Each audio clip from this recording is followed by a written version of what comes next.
Welcome back to San Antonio, Texas, here on the Tiger Network, where we have another SCAC matchup. Kicking off the weekend series against the Centenary Gents are the number 3 in the nation, Trinity Tigers. The Tigers come to this one on the back of a 3-game losing streak, dropping the game against Chicago in the 10th, as well as the doubleheader last Saturday against the Texas Lutheran Bulldogs. I'm joined today by Sam McWhorter. Sam, the Tigers looking to bounce back today. Yeah, and they really need to in a big way. We talked a lot in their last series, in their last couple of games, about mental toughness and what it means to really struggle and then to bounce back from that, and how difficult that is, and also how much work you have to put in for that to be successful. And I think today is not only a test, but it's a way to show how much work have you been putting in, how much have you improved. Tigers will have Mark Tendo going once again, the usual Friday starter. He comes into this one with a record of 4-0 and 37 2/3 innings pitched and an ERA 2.87. There's the starting lineup for the Gents as this one's roped out into right field, dropping in front of Jake Martin for the first hit of the afternoon. That was Chris Hagard, the sophomore third baseman. Comes into this one with an average of 379 between him and Preston Ludwig, who we'll see shortly. The Centenary Diamond Gents have a couple of gems at the plate. For Tyndall, it's really important to get off to a good start in this game, especially with the fastball. I think that's where a lot of things lie for him. Goodrich checks the runner over at first, brings up Cody Crowder, the right fielder. Fourth in average for his team, hitting at respectable 302. Scored quite a few runs, and he's put a couple past the fence on the season. Tigers opting for the white uniforms, the maroon caps, and the man on the mound with the maroon stirrups as well.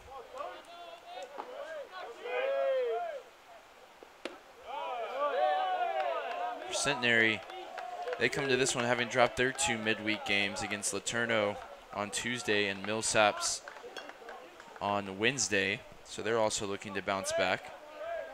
Coming to this one with a 12-14-1 record overall, 4-2 in conference. They've taken series from Dallas and from Austin at home.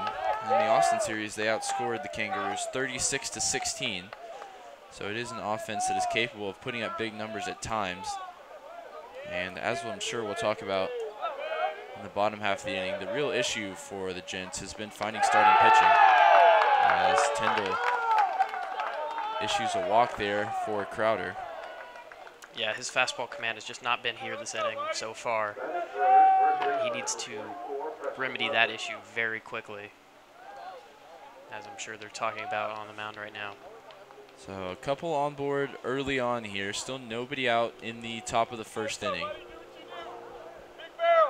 Tigers return to the number 3 spot in the national poll after briefly leading the line at the Division III level. They dropped 3 out of 4 games when they had that tag of the best in the country. You think that weighed on their mind a bit? Yeah, I think it's certainly possible, and I think what you're referring to mostly is pressure. And I think that they had that with or without the number 1 ranking to a certain extent, because they were facing some really good ball clubs. And I don't necessarily think that they responded to it in the best way that they could. But that's a learning lesson, right? You know, you have so much difficulty knowing how to do something if you haven't failed at it first. And I think that was their opportunity to fail at it first. Now we'll see if they can learn how to do it. Absolutely. We saw last season they went the majority of the campaign without really having that punch in the mouth, and then when it came around to crunch time at the end of the season, they weren't able to rebound from a couple of losses against this Centenary ball club, and eventually went out pretty quietly in the SCAC tournament. So a chance now with plenty of time left in the season to remedy some issues as the umpire comes to break this meeting up.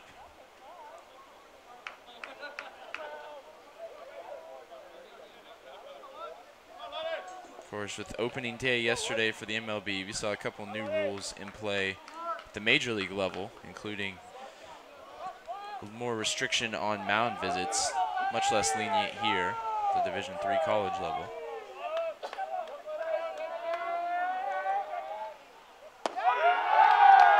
Tyndall still unable to find the zone. He's been Mr. Reliable on the mound so far this season, but we've seen him falter here early. Yeah, that was the best fastball he's thrown in a while. It missed by just a little bit and it had that little bit of run. I think he's having a lot of trouble elevating it. It seems like it's just going down in the bottom of the zone whether he wants it to or not. I think that in large part has to do with how he's loading his front leg. And so now the best hitter average-wise for the Gents has a 3-0 count. And looked like Tyndall was just lobbing that one up to get a strike, and he was still unable to do so. It came in high. And the bases are loaded with nobody out here in the top of the first inning. Rocky start. And the Tigers' bad form continues from over the past week. Yeah, I mean, it's, I think, needless to say, not the ideal start, right? But I do think that the end of that at-bat was somewhat more promising than the beginning of it. So hopefully we can see a little bit better here, but that's not how you want to do it. So Tyndall, I don't believe has thrown a strike yet in this game. And he's given up the first run by hitting Cameron Guin. And you hear the energy from the Diamond Gents dugout. And why not? They've still got bases loaded, nobody out, already have the lead in the top of the first against the Tiger team that's in a mini slump. If you're going to come into San Antonio at any point, this would be the time you'd want to do it. Charlie Albritton has the chance now. He's going to square around to bunt. And it's almost like they're daring Tyndall to find the strike zone, and it's just completely uncharacteristic that he's unable to do so. Yeah, I mean, I would. I think really the issue for him right now, you see how he's loading up his front leg. It's so heavy, the tension that he's building. And he's also so deep into that. He's really sitting into his mechanics right now. You can see it right there. As he does finally find the strike zone. And again, like we were saying, it was getting closer, right? We're making adjustments, but it's still low in the zone. You're having issues with that. So something to keep an eye on going forward. It's definitely something that you can work around. That's not a deal breaker, but it is something that will affect you, and you're going to have to work around it.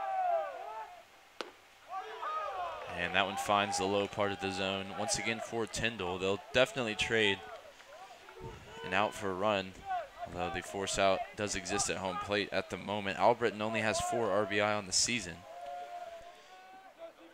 He's hitting .240 coming into this one. Tyndall's 15th offering on its way. They go high, and they get Albritton to go down swinging. So Tyndall records the first out of this afternoon's contest. And it was a good pitch, changing the eye level like you talk about all the time. Yeah, I mean, he really needed that. And I think that the short hook was really close to getting him there if he hadn't have done something to that effect. I do like the way that he is rebounded. I think that the way that his mechanics are working right now, he's added a little bit of pace to him. I think it's preventing him from sinking down too far into them. And again, baseball is such a game of inches, right? It's just those tiny adjustments that you can make. And that's another instance where if the ball's a couple of feet to the right, Morrison has a chance to turn 2, and the Tigers are out of the inning. Instead, the nightmare continues here in the first as 2 more runs come across the plate. We see this effort from Tyler Welch, the DH, finds the hole up the middle, and a couple of runs come around to score. So the Tigers are down 3-0 here in the early goings. Yeah, and you know, that ball doesn't hurt you if there's one guy on first. You know, it's always a confluence of errors that happens to get to this point. And your margins become so fine. You know, again, that ball doesn't hurt you usually, but now it's an issue. So those are the kind of pressures that you have to pitch under. Now Guin waits on second, Welch over at first. Double play ball still a possibility to end the inning. Tigers will get their first look at the Gents starter, Andy Purpura when we come out of this top of the first. Tyndall with a long check of Ewan at second. Fouled back by Brandon Griffin. Griffin, the second baseman, hitting .263, has 4 RBI in the 2019 campaign.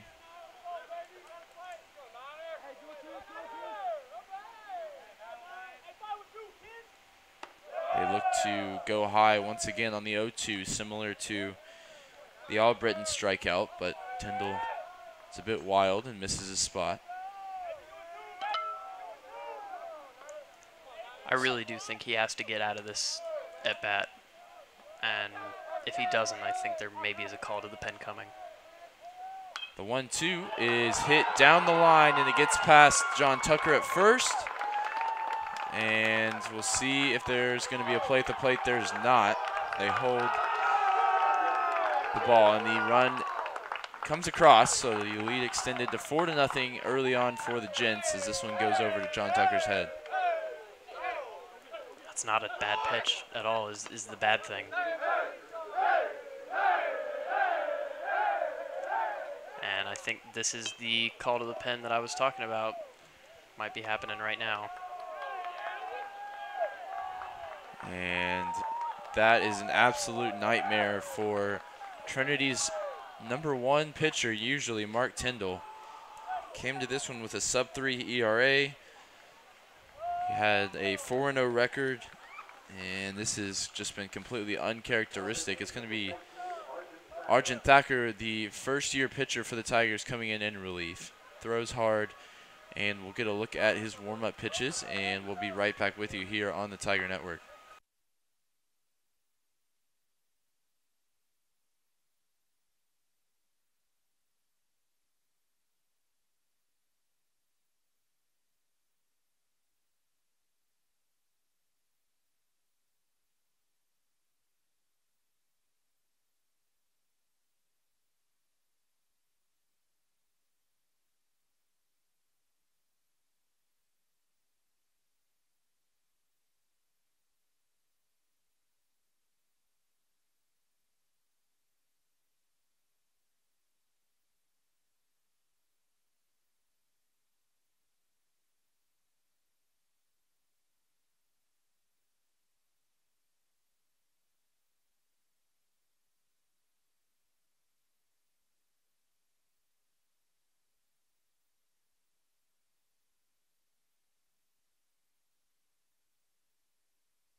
So coming in relief and looking to put out the fire here in the top of the first is Tiger first year, Arjun Thacker.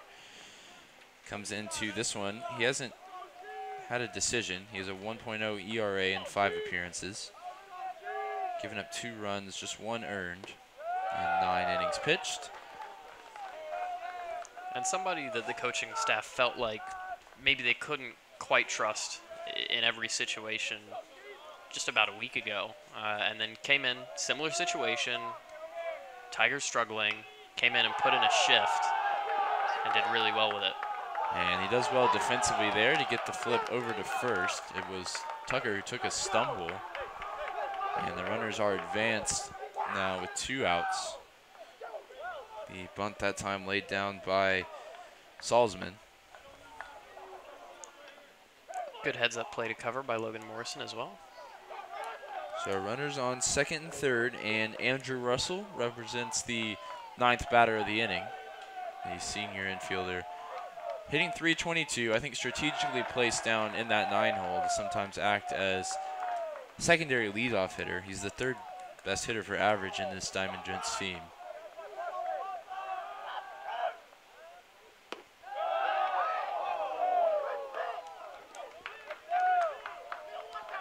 I believe that one went for a called strike on Thacker's 4th pitch since entering into the game. This one's hit out into the outfield.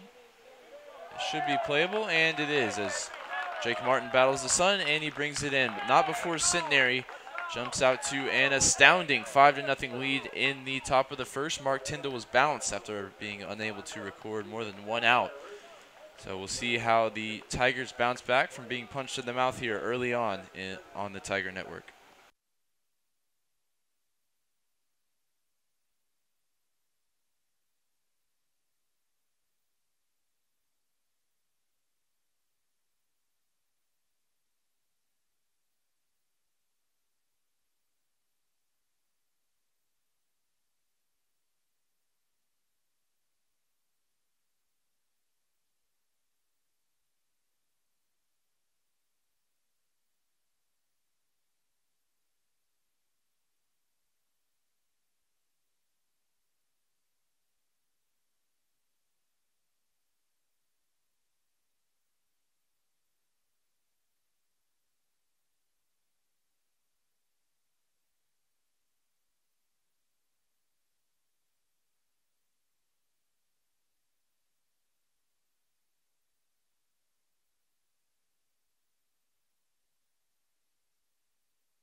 So here come the Tigers in the bottom of the first inning, needing a big response after falling behind 5-0 in the top half of the opening frame.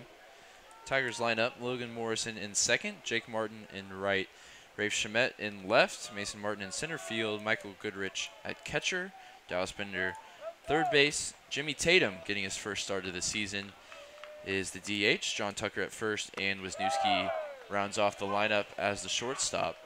And it's going to be Andy Purpura on the mound for Centenary. Purpura, kind of a standard right-hander at this level. A little bit of control issue. Does have a little bit of a kind of crossfire delivery. You can notice the way his front foot pivots and the way his entire body shifts as he comes to the plate. That's generally the sign of a crossbody pitcher. So I think that possibly contributes to some of the control issues, but it also can contribute to movement on the fastball as well. So I'm sure those two things play off of one another. So you can see on your screen the 6.53 ERA.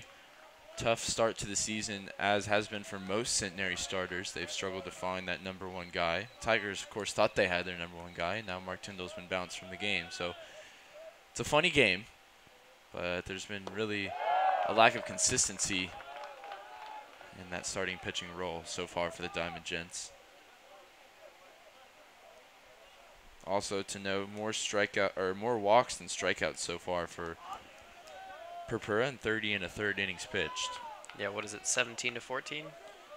Yeah, not really high volume in either, as he gets a strikeout there of Logan Morrison to start off his evening. That'll help your ratios out.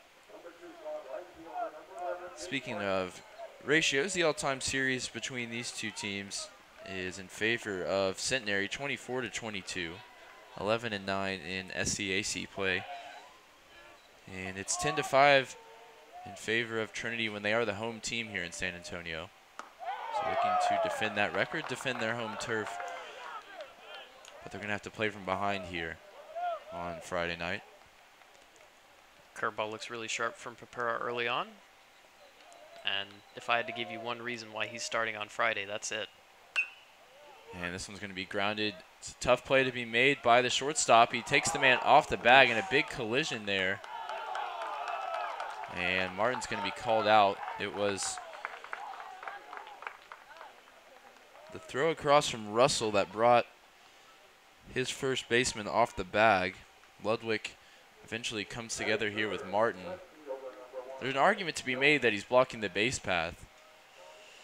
Yeah, I can definitely see that. Martin looks unfazed and just stands on first. But he's sent Cold-blooded. back to the dugout by the umpire. I think it's just a remarkable job to hold on to the ball. Martin coming in at full speed. But nonetheless, the Tigers, if they're going to add anything in response here in the first, it's going to have to be with 2 outs. Rafe Shamet comes into this one with a 4.10 average.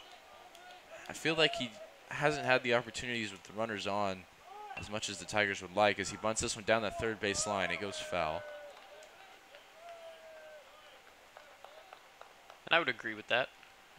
He's been in some, kind of, shall we say, less than impactful situations over the course of some games. I think the one thing that they'd maybe like to see more of, which we didn't see too much of last weekend, is just creating your own magic. When you're not being put in spots, you kind of have to create for yourself. And he's going to be able to do so. Get on base here with a single past the third baseman, Chris Haggard. The sophomore unable to bring that one in. It was a hard hit ground ball off the bat of Shamet. And it just seems like, when Shamet does get a hit, there's 2 outs and nobody on. And when he's unable to do so, it's usually maybe a couple guys on. And it just seems like the top of the order can't put it all together in sequence at times. Yeah, and I think consistency plays a huge role in that. And I think for Shamet, the thing to think about now is, especially in conjunction with the coaching staff, okay, you're down 5-0. You have 2 outs. You have a fast guy at first base. Let's try and steal a base. Let's try and get something going. Let's take some risks because you really don't have that much to lose at this point in the game. I have Goodrich at the plate, or Meredith at the plate, excuse me, the center fielder for this Tiger team. He comes into this one a bit cold. He's down at 362. He was up near 400 going into the weekend last week. A couple of hits here and there, but he hasn't been at his best of late. Shamet only with the 1 stolen base so far this season. He's been caught twice. But he is one of the fastest players on this Tiger roster. A lot of that probably has to do with the injury that he suffered early on as well.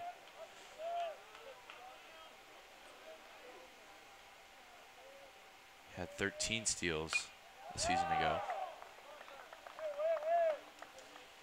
Meredith behind in the count here, 1-2. Man, Purpura should pitch out of the stretch all the time. He looks fantastic. I mean, he looked good before, but he looks amazing. Be interesting to know how much experience he has maybe as a reliever, maybe trying to make that transition into the starting role this season. There's another really good pitch, just misses outside there.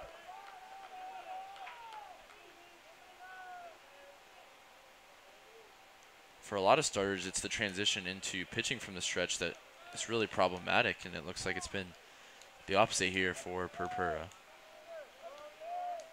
2-2 offering, and he gets Meredith again with that pitch low in the zone. So a couple of strikeouts here, and Rafe Shamet is left on first. So the Tigers stay behind 5-0 here as we head into the second inning.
So right back to the top of the lineup here in the second.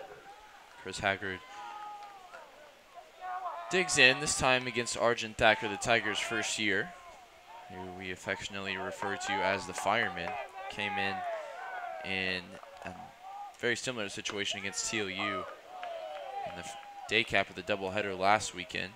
Went 6 1/3 innings pitched, only gave up the 1 earned run, 8 Ks, and 3 walks. Throws really hard for a guy that has the stamina to go, in that case, 6 1/3. Before that, we hadn't seen him go over 1 inning in a game. But he's somebody who's gaining confidence amongst the pitching staff. Yeah, and I think most importantly as well, he's gaining confidence in himself. And that's so huge for a pitcher when you're able to step onto the mound and go, yeah, I can do this. You know, I need to go 6 1/3 to give my team a chance because we're down 5-0 in the first inning. Yeah, I can do that. I've been there. I've done that. So that's a huge part of every pitching mentality. And the Sugar Land, Texas native gets Haggard to put this one out into the outfield. Shamet is calm and brings it in for the first out of the inning. And a much better start to life on the mound for Thacker than Tyndall experienced in the last frame. Didn't record his first out until Albritton came up as the 5th batter of the inning.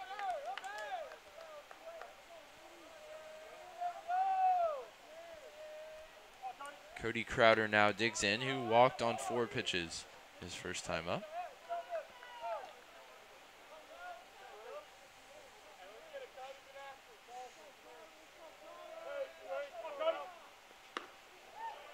That high leg kick allowing for a lot of command of the fastball so far for Thacker. I think when he gets out of sorts and he starts to rack up the walks, that's one of the first things that goes. Yeah, you're absolutely right. And one thing about him is that when his fastball sequences well, it's really good. You know, when he's able to change eye level with it, like we talk about all the time, going high in the zone, low in the zone, And being able there's to one do that things goes like low that. in the zone, and he gets second consecutive out as Crowder goes down swinging. Yeah, and those are the things that are so important to his game. And to your point, that all starts with fastball command. And so when those things go for Thacker, you can look for things to get a little bit difficult. But as long as he has those, I think generally he's a very successful pitcher. So Preston Ludwig gets his first look at the Sugar Land native on the mound. Pflugerville, Texas, Pflugerville High School graduate, hitting .386 for the Diamond Gents. That one floats in too high there, up around the letters.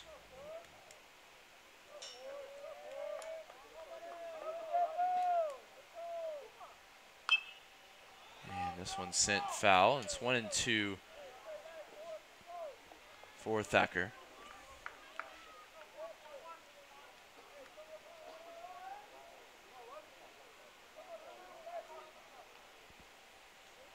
Chance for him to make relative light work at the top of the order for the Gents here, and he gets him to go down swinging. Goodrich will make the routine throw down to first, and a much more routine inning there for the Tigers on defense. We'll see what they have coming back out for the bottom half of the inning when we're right back with you on the Tiger Network.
So due up here for the Tigers in the bottom of the second would be Goodrich, Bender, and Jimmy Tatum.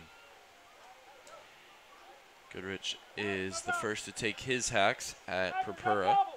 Made pretty quick work of the Tigers in the first.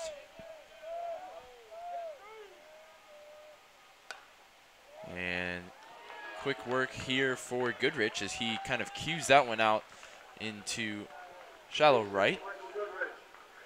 They all count. They absolutely do, and good job to just jump on a get-me-over fastball.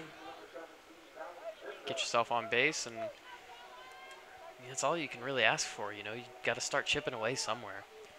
It's not all going to come in bunches when you are 5 down.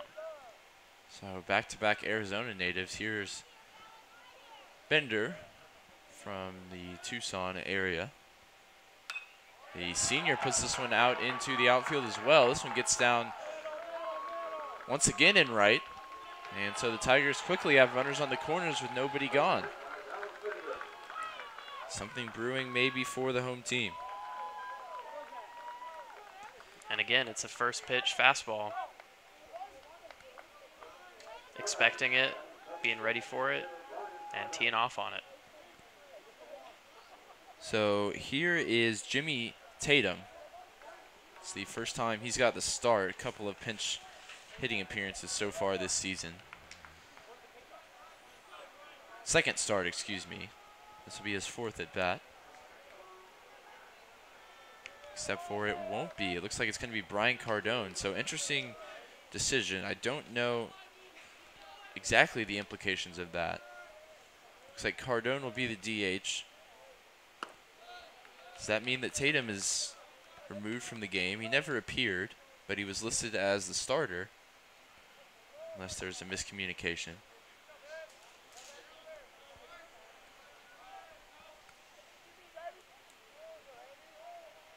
So it's going to be Cardone as the DH. He takes a good look at that curveball that goes past him for a strike. Big opportunity for a guy who's had limited opportunities. He's played a bit in the infield. He's played a bit as a pitcher as well. Had a big strikeout to end the Chicago game. Fouls that one off the inside of the foot. Yeah, I mean, you can never really complain about seeing that mustache again, though, can you? Absolutely not. We'll take it anytime we can. It's a shame the pitcher can't see it with the facial guard there. It's almost unfair. The Tigers look to respond here after falling behind 5-0 in the first. Big opportunity with nobody gone here in the second. Couple of quick hits in succession to lead off the inning, and Cardone's going to run a full count here, as he does. He's a patient hitter at the plate. Yeah, he likes to see balls go by. Likes to pick his spots. And I generally really like that in a hitter. And especially when you're down and you've just had a quick inning, battling back can be so important. Really run the pitch count up, get a little bit of stress into the arm of Purpura. Talk about stress. The bases are going to be loaded here for John Tucker, who has the capability to get the Tigers within one run here with one swing. Definitely got some power to him. If Cardone is one type of hitter, John Tucker, you could consider the exact opposite. A guy that likes to take his swings. Yeah, when we talk about a guy hacking, right next to hacking in the encyclopedia is John Tucker's face. He can really hurt you when he puts the bat to the ball, but in another sense, he can hurt his own team when he doesn't. That's the issue with John Tucker. His strengths are his weaknesses.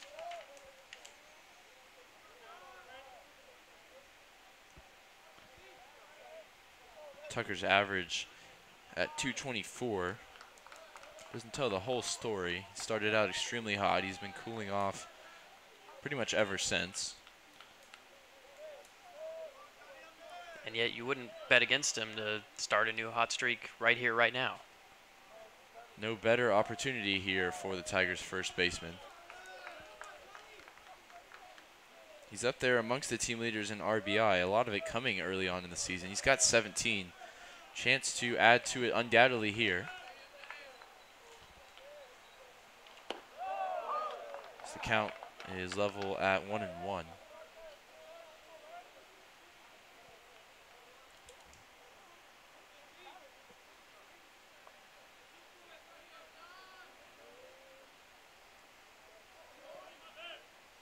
Bit of anticipation in the stands here in San Antonio as they wait to see what their team can do with the bases loaded. A couple of checks of the runner. Purpura comes home and he misses outside. Certainly appears to be dealing with a bit of nerves with the bases loaded despite the 5-run advantage. Yeah, I think I can definitely see that for the sophomore. Everything looks a little bit rushed, a little bit labored, not as confident in the decision making. A big breath there for Purpura, and he sails that one over Tucker's head.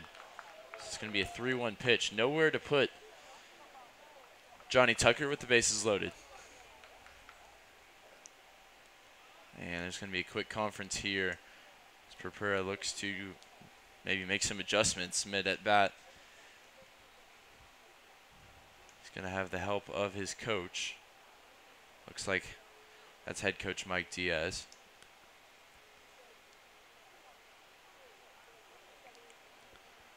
He's been coach of the year in the SCAC 3 out of the last 4 seasons. Of course, the Diamond Gents have won the last 2 SCAC regular season championships. Despite only being in first place for less than 48 hours between the 2 seasons, they've grabbed the title late on both occasions. After a rough start to the season in non-conference affairs, they've picked it up as they enter into the SCAC campaign. 4-2 record so far. It's nothing to sneeze at. Big opportunity for them to come here into San Antonio, already leading 5-0. But that lead under threat here as Tucker has a 3-1 count and every bag is full. And Tucker puts that one up the middle, chance for 2. The throw from the knees, and they are unable to get him. Man. Off the bat, it looked like it was going to find a way up the middle. And I think it's just cued off of the handle area of the bat. I mean, that's sensational. If he would have gotten that, it would have been certainly Sports Center worthy, and he may have. It's a really close call over at first. But either way, Tucker grounds into a fielder's choice, and the Tigers' first run comes across in the form of Michael Goodrich. Yeah, Johnny Tucker does what Johnny Tucker does. He swings. You get a run on the plate. Purpura is going to feel very thankful for his defense there. Cardone heads back to the dugout, and Wisniewski now bats with 1 out, and Dallas Bender on third base, Tucker on first. Top of the order, just 1 batter away as Morrison's on deck. First pitch swinging is Wisniewski, who you feel like needs a big day. Not the first time we've said that, unfortunately. Definitely needs to break out of a slump. I don't know if it's a mental thing or a mechanical thing, but it's sort of reaching that point where it's just like, get hits, We've tried what we can. Just go out there, do your best, put the bat on the ball, see what happens. Had a big 3-for-4 night, a couple of RBI against Our Lady of the Lake. Since then, he's only recorded 1 hit and 1 run in 16 at-bats over the course of the Texas Lutheran Series and the Chicago Series. And a chance here for him to get aboard as that one gets away from the Gents' second baseman. I was going to say a chance maybe to turn two, and Brendan Griffin, excuse me, just unable to handle a sharply hit ground ball. Yeah, I think he was just thinking about the play before he had made it, as can so easily happen after you've made a gem. So Dallas Binder comes across the score, and the Tigers continue to chip away here in the second. It's 5-2. And they have the top of the order back up, 2 on, and just 1 gone here for Logan Morrison, whose average is dipped below 300 now. He'll be looking to restore that with a big hit here. Chance to even tie the game up with a big swing from the second baseman.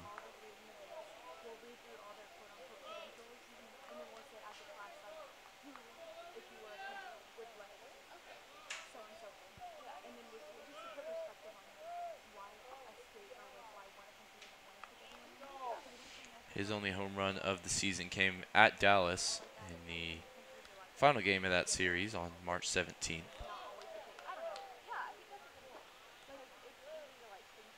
Crazy how long ago that feels. And this one is chopped towards short, and it looks like it's going to advance the runners for Morrison. That'll feel like a consolation prize as he heads back to the dugout. But he brings up Jake Martin with runners on second and third and a chance to continue to cut into this lead. Yeah, nobody else you'd rather have at the plate right now, huh? We saw an incredibly hot series against TOU for Martin. A couple of home runs, so many clutch moments, none more so than that 9th inning 2-run bomb to extend the final game of the series. Tigers ended up dropping it in the 10th. That was a demonstration of the clutch gene for the Tigers right fielder. He followed that up though with a 0-for performance against Chicago, so looking to refine his swing from last weekend. And the Tigers really need something from him here. Shamet waits on deck. Wisniewski on second. Possesses a decent amount of speed. Should be able to score on a single that's well placed. And that's all they need here, as the count's level at 1-1.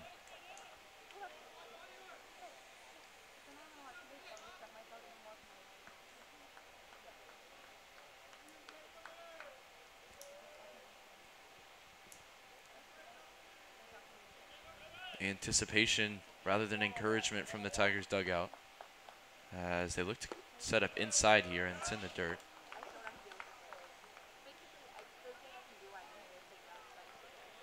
It's amazing how tense a second inning can feel when you're in the middle of a slump and just feel like you're never going to get out of it. All of a sudden, every at-bat takes on such importance. I mean, they got 2 runs back, right? That's great.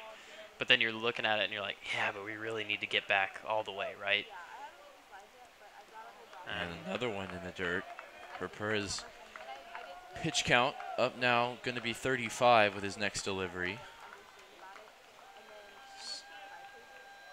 And he's behind 3-1 in the count to one of the Tigers' best hitters.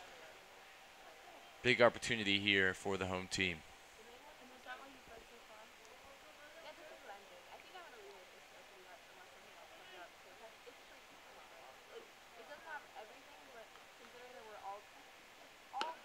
And he's going to take a walk. So with first base open, you would say maybe not the worst idea, but here comes Rafe Shamet with the bases loaded.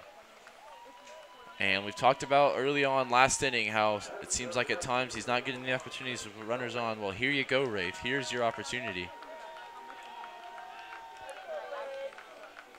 Everybody's on, and he's 1 for 1 on the day. Chance to reclaim the team lead in RBI with a swing of any variety as long as he's not put out. Yeah, all it takes is anything, right? And Rafe's your man.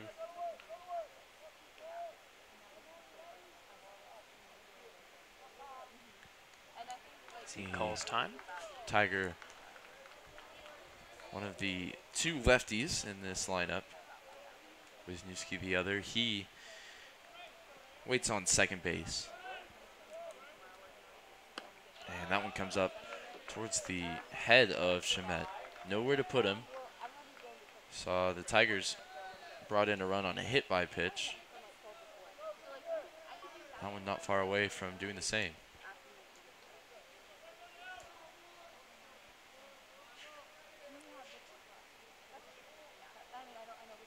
Big moment here as Purpura is really losing command of pretty much anything he's throwing at the moment. And I have to think it's almost entirely due to pressure. You know, there's not a big mechanical thing that's been changed. It's got to be mental at a certain point, and I think this is that point for him.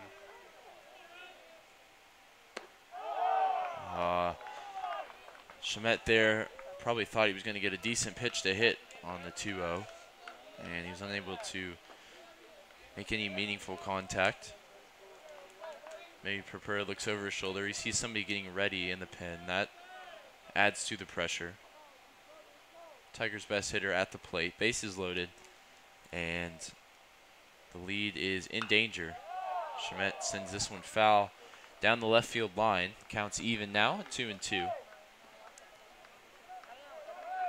Does feel a little bit like Rafe is trying to do something with this at bat, and I think really those last two pitches, normally he wouldn't swing on them.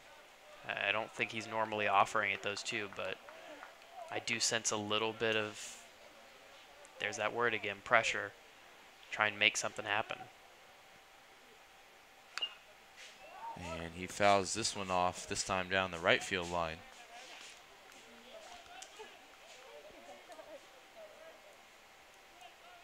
Yeah, when you're the guy for a program, you come up and he theoretically could have had a walk here.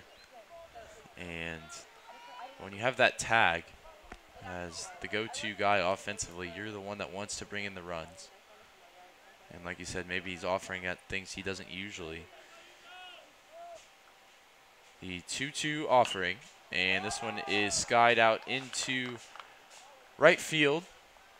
And coming in on it was Cody Crowder, and Rafe Shamet leaves the bases loaded. So big opportunity missed there for the Tigers. They do get two back here in the second, which you say is a small victory. And the war presses on as we head into the top of the third inning. We'll be right back with you on the Tiger Network.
So after a quick 1-2-3 second inning, Arjun Thacker back out on the mound, expectedly,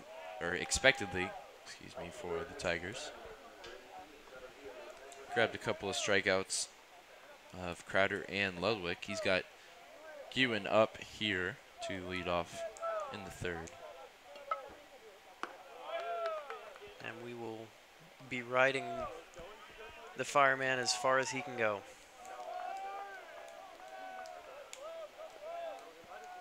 Take us to the promised land. Falls behind in the count here, 2-1.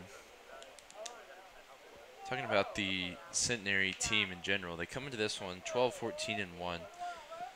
You know, they're hitting .282 as a team, 6 runs per game or so. Those aren't bad stats. It's really been the pitching that's let them down at times. They're only 4-7 at home, as opposed to being a dead even 7-7-1 away from home. So just some interesting dynamics in terms of being in Louisiana, being away. They, of course, take their usual California trip.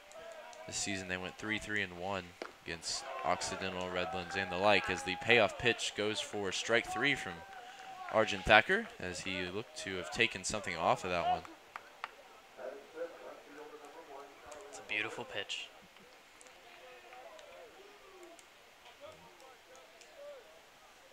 But all that really matters now for Mike Diaz's team is these conference games. They're 4-2 in the SCAT coming into this one as Albritton digs in. He was a strikeout victim, the only victim of Mark Tyndall, as this one goes foul.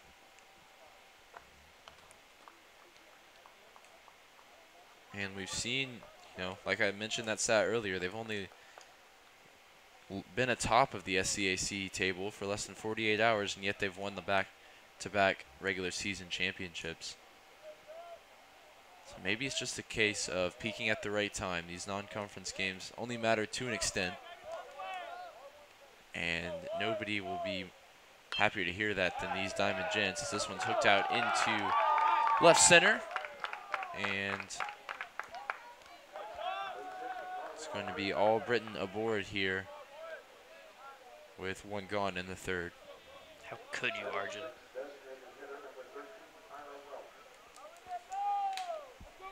He'll be fine. Tyler Welch now at the plate. Couple of RBI already in this one. Selected as the DH, the sophomore. And Welch, you know, part of a big sophomore class for this Centenary Gents team. The notables, of course, Preston Ludwig, Chris Haggard, and the reliever Connor Cudd, who's been one of the more reliable arms out of the pen for the Gents. And coming off the season, you know, when they went to the regional in 2017, that's when these guys that are now sophomores were looking at the program saying, this could be a place where I want to come play ball. 2018, you know, they were the SCAC champions again when those guys were freshmen, and a lot of them were contributing, and now they come in as sophomores. And you think, wow, this could be, you know, the start of something starting to really, you know, build a team here in Louisiana. And with guys, you know, still underclassmen, already with a decent amount of experience and solid numbers. You're almost surprised to see the record at 12-14-1. Yeah, I think that's completely fair, and I think to some extent, though, as well, it reflects a young team going through some growing pains. And like you said, those early season games only matter to an extent, as we see call that a passed ball? See how it's officially scored. Certainly one that Goodrich could have had, but it did bounce in from Thacker as well. Either way, I think it reflects a team that's perhaps, you know, just getting comfortable with who they are, which I think is kind of a top-tier team. It's a very talented team, in my opinion. And again, the pitching has been an issue, but as much as they can grow and learn, I mean, you have guys like Andy Purpura. Look at him in the first inning. That guy looked like a Friday starter. Absolutely. Guy in the second inning, maybe not so much. So that sort of consistency that you have to gain, I think is something that they've been looking for, and I think it's why they put together a tough non-conference schedule. Yeah, in 2018, they had a 15-3 conference record, only 11-13 out of conference, so similar record for the Gents last year. That included dropping 4 out of their 5 in California, so SCAC is a different animal, you know, with Southwestern, with TLU, with Centenary, and with Trinity. You have some real contributors, not just in conference, but sometimes on the national stage as well. As the throwback towards second gets away from Wisniewski. Got freshman Brandon Griffin, the second baseman.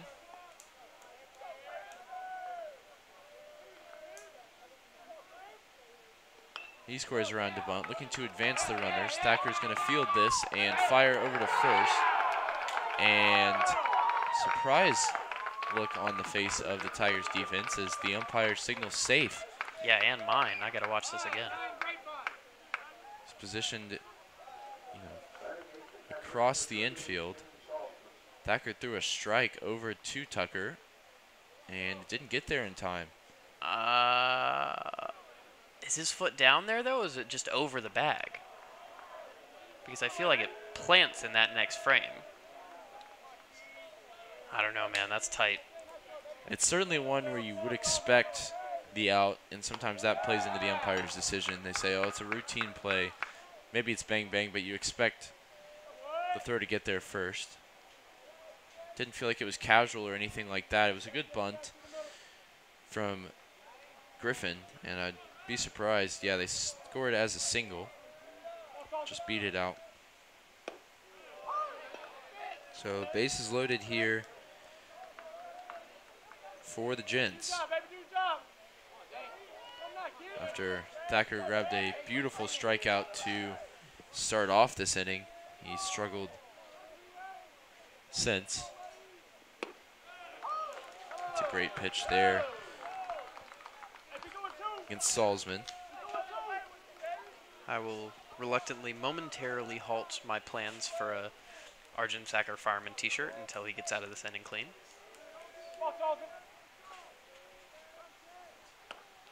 And there he gets a big swinging strikeout from Salzman, the catcher. I lied, the t-shirt is back on. He certainly looked like a fireman out of Fahrenheit 451, and now he looks back to the modern day. Still the bases loaded, though, as Andrew Russell, who flew out to in the first, stands in. The Garrison, Texas native, one of those looking to provide senior leadership for this Diamond Gents team. He's experienced what it's like to go to an NCAA regional. He's won a couple of SCAC regular season championships, as well as the one tournament triumph in 2017.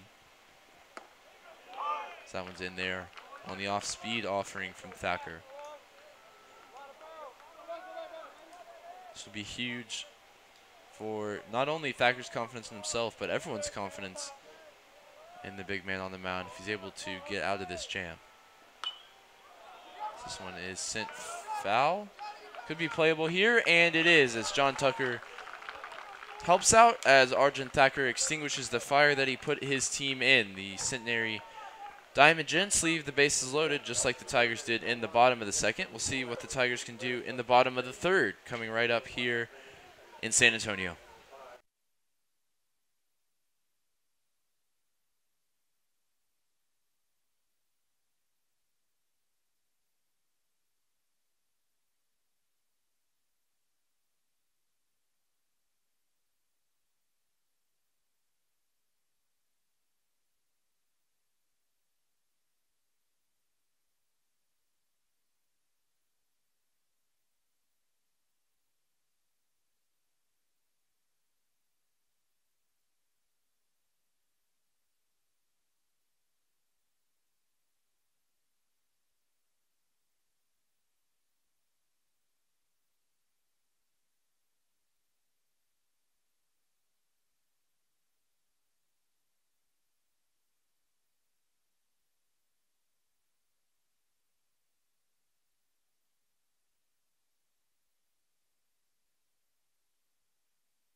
going to be Mason Meredith leading off in the bottom of the third. Facing Purpura, who stays out there after what was a rocky second inning. He escaped, I would say, with minimal damage, as he got Shamet to fly out to right with the bases loaded.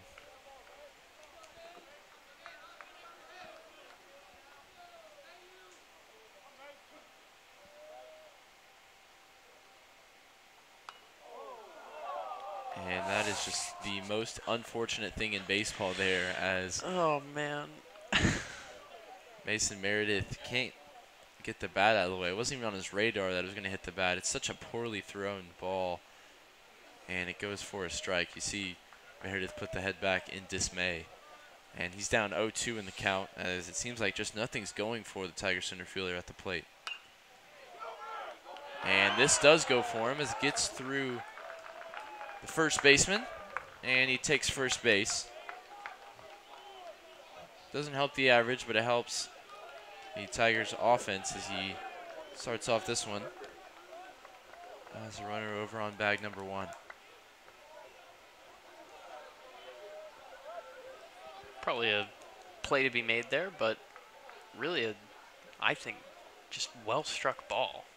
I think we underrate how hard grounders are hit sometimes and how difficult that can make a play. It was Ludwig over at first. I was unable to bring it in. So now Goodrich, who's already grabbed himself a single in this one, came around to score in the last inning. And looked like a hit-and-run play on there as Goodrich swinging just to protect his runner. Not sure it was necessary. It looked like a good jump from Meredith.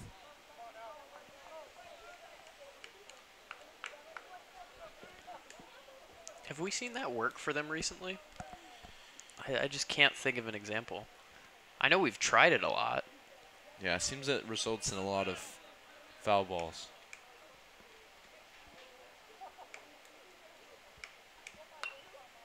Goodrich with another foul ball. Second straight 0-2 count for Purpura to start this third inning. Looks like he took a deep breath or several in between innings, and could be a chance for him to perhaps exercise some demons. Mark that one down on your cliche bingo sheets. And this one is going to be bobbled once again. This time it was Russell who's unable to make the play, so no defensive help here for Purpura on the mound. 2 straight errors made by the Diamond Gents. And no credit to the Tigers, really. It's got to be on the conscience of the Gents infield. I'll take anything at this point. Absolutely. As that was a double play ball, really, that was hit by Goodrich. It looked like Meredith got a good jump and probably wasn't going to be on. But instead, no outs recorded and an E6 for Goodrich. Bender, another guy who grabbed a quick single in the second. Tigers really appreciate a similar effort from their senior third baseman here.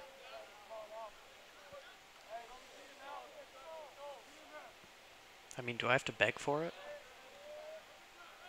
I'm not above that. Fouls this one off, and another 0-2 count here. We'll see if it has a similar result for the man on the mound.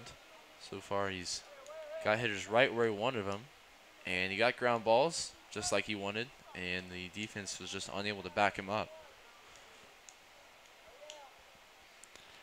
Yeah, talk about not helping your psyche out. Bender will be looking to avoid a potential double play ball here. He fouls this one well clear of the fence. This is going to be the 50th offering from the sophomore on the mound.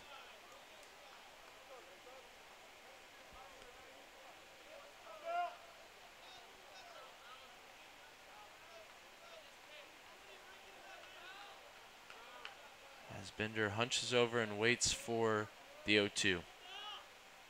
Long check of the runner. 3 checks of the runner, and Purpura comes home. Bender puts this one out into deep right field, and the play is there to be made. Looks like Meredith is going to tag.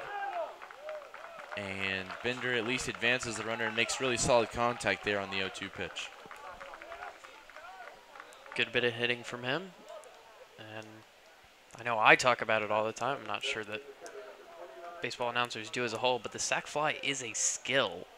And if you're not of that manner of thinking, I guarantee you guys are coming up to the plate saying, I'm going to put this one in the air, and I'm going to move these runners over. That's a thing that happens. And so it's going to be Cardone, who was a surprise to us in the lineup, but appears that may have been an error on our part, as the Tiger Jr. stands in, hitting as the DH today. Very patient hitter. We saw him draw a walk his first time up. Sent back to the dugout on the fielder's choice. Chance for the Tigers to once again just chip away at that 5-run advantage that the Gents held in the first. They've already got 2. And we've got a runner on third here. It's an offense that you know can hit, you know that can produce runs. You don't need to necessarily add any additional pressure onto yourself to say we have to get it now. It's only the 3rd inning. As the throw over to first is perhaps closer than expected. I think that last point that you made is a really great one, in that I feel like that's a little bit of what the Tigers have been doing so often, is just putting so much pressure on themselves.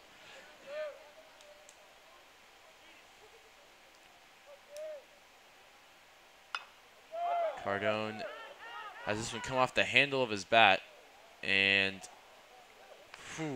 hearts and mouths there for the Gents fans, as there's potential for a 3rd error of the inning and a miscommunication between Purpura on the mound and Haggard over at 3rd. They get the 2nd out nonetheless. Purpura said, no. I'm going to take this one myself, guys, if you don't mind. And you can't blame him after some defensive miscues so far in this one. Have allowed the Tigers a couple of base runners. But it will be all for naught if John Tucker is unable to do something here. With Mason Meredith 90 feet away. And he won't have to do anything in contrast, as Meredith comes home, and they're going for 3 here. And an excellent swing. Goodness. An excellent slide from Brian Cardone to stay on the bag. Tigers grabbed the 3rd run of the game for them so far. It was a throw that got away from Ludwig at first. I mean, look at this base running. Cardone gets there just in time. See the reaction from the Tiger dugout. No doubt. Still the runner on 3rd now for John Tucker. Bit of pressure off him as the Tigers have already chipped away in the bottom of the 3rd. I think Purpura would be really happy to get out of this one, just having given up the 1. You just can't fault really anything on the pitcher, as he's gotten a couple of ground balls, and now that one gets away from his first baseman and the run comes in to score. So it's been defensive miscues for the Gents rather than good hitting by the Tigers in the 3rd inning. I'll tell you, the home team will take it any way it comes. And Tucker puts something behind this one. He gives it a ride out into center field, but the play is there to be made for Guin, and the Tigers just get the 1 on the ball thrown away past their first baseman. We'll be right back with you as the Centenary Gents lead 5-3 heading into the 4th.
Arjun Thacker still out there on the mound.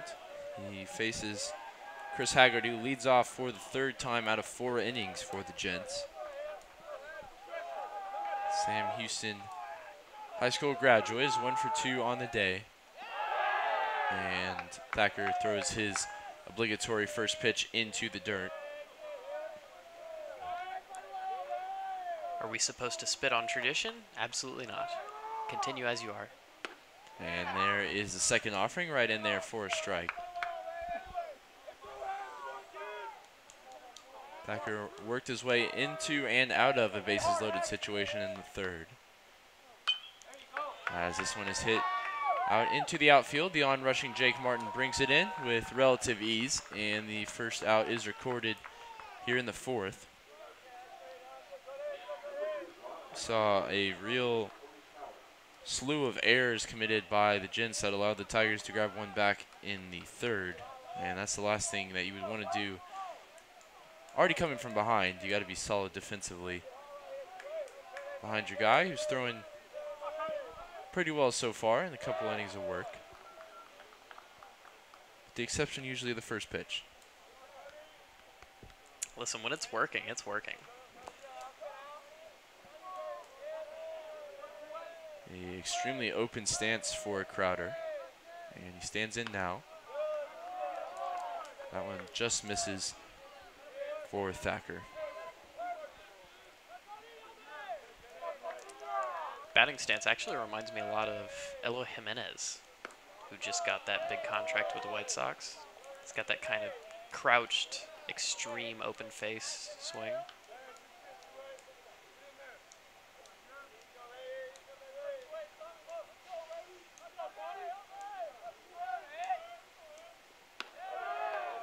And a 4-pitch walk there for Thacker, who follows up a decent at-bat against Haggard with something slightly less so against Crowder, and Ludwig now stands in. He's like your favorite sitcom, you know? There are ups, there are downs, but along the ride, we're all going to have a good time. I was wondering where you're going to go with that. I think it makes decent sense now. I also was. And Ludwig gets a chance to bat with Crowder over on first. Ludwig maybe something to prove after letting that pickoff attempt go past him in the bottom of the 3rd.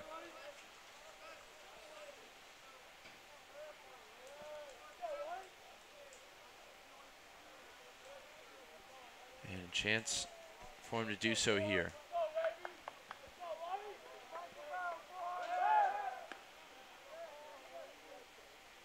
Talk about mustaches when we cut back to the camera angle that shows the Tigers dugout. Just check out this older gentleman leaning up against the wall.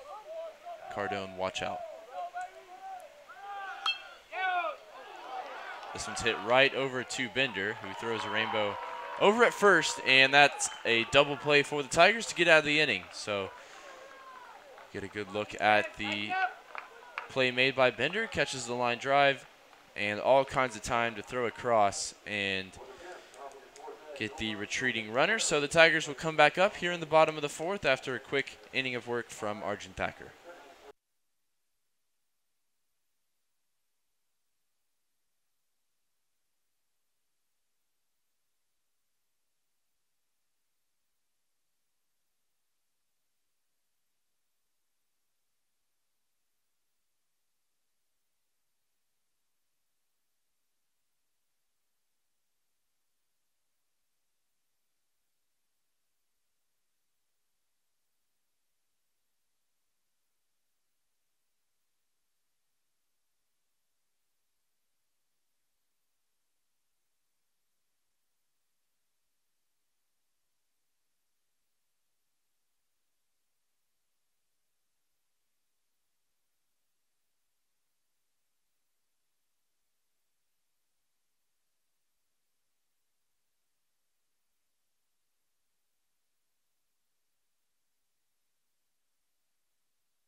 So it's going to be Wisniewski, 9-1-2 due up for the Tigers.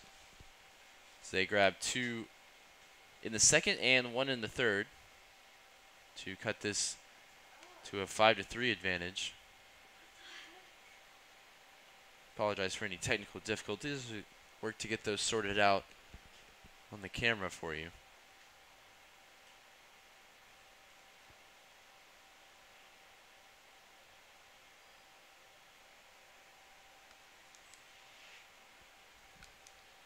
Blair Witch teaches pitching.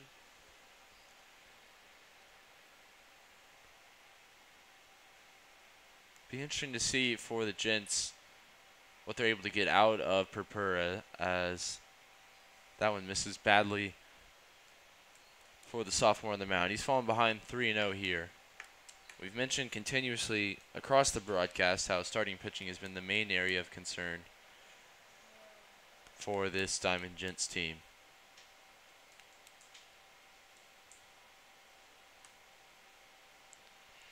If it were me, I would definitely have a tight leash. That one comes in high, and it's a 4-pitch walk to start the bottom of the fourth. It's back to being a close game as the tying run comes to the plate here in the form of Logan Morrison. Of course, last season pitching was the least concern of head coach Mike Diaz. They had guys, seniors like Cole Laverne and junior Caleb Clark and junior Matthew DeVilliers, who's not on this Centenary roster this season. So when you take, your 2 best starting pitchers, one of your best guys in relief, out of that pitching staff, this is the result, and it's expected, and it's going to take guys stepping up that haven't had that consistency in terms of game time over the course of their college careers so far. Yeah, you're going to have to battle some games out. You're going to end up in some 7-5s. That's the way it goes. You're going to struggle to win something 2-1 or 1-0. And so it puts a little bit more pressure on your offense, but I think to a point it also frees you up to be kind of a brawler, Let's throw some punches back and forth. Let's see where we land with this.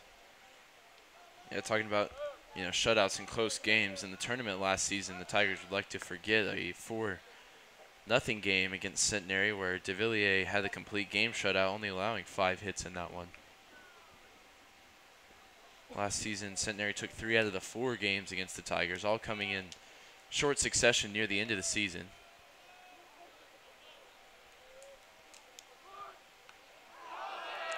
And that one comes in and hits Morrison, who we saw get called out for leaning into a pitch. Certainly did not lean into this one as he tried to get out of the way.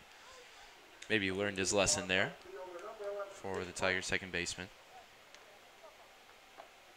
And I think this is probably the point at which Purpura's night ends, I would have to think.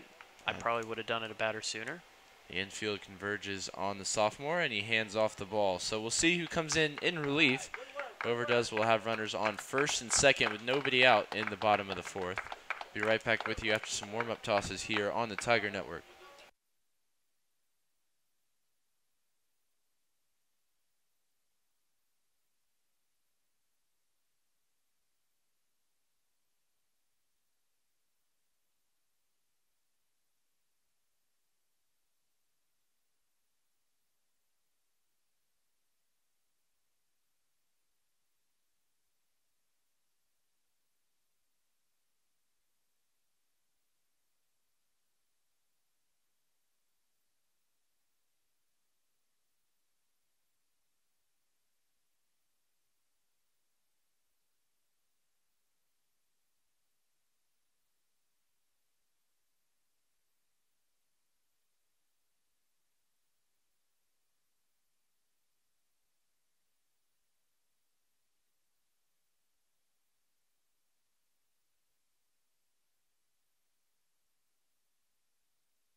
Pretty nice.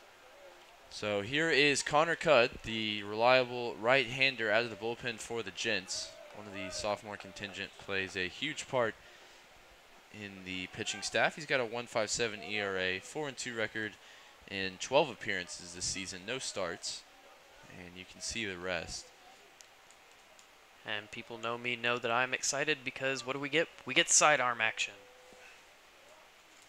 A tough spot for Cudd to come into as he steps off. Getting a good look at Jake Martin. Martin walked in the second and was left there on first. Rafe Shamet waits on deck, maybe looking for a bit of redemption after his earlier exploits. The Tigers have first and second, nobody gone here in the fourth. Wisniewski looks to play some tricks with his base running, a bit of the dark arts from the Tigers' shortstop.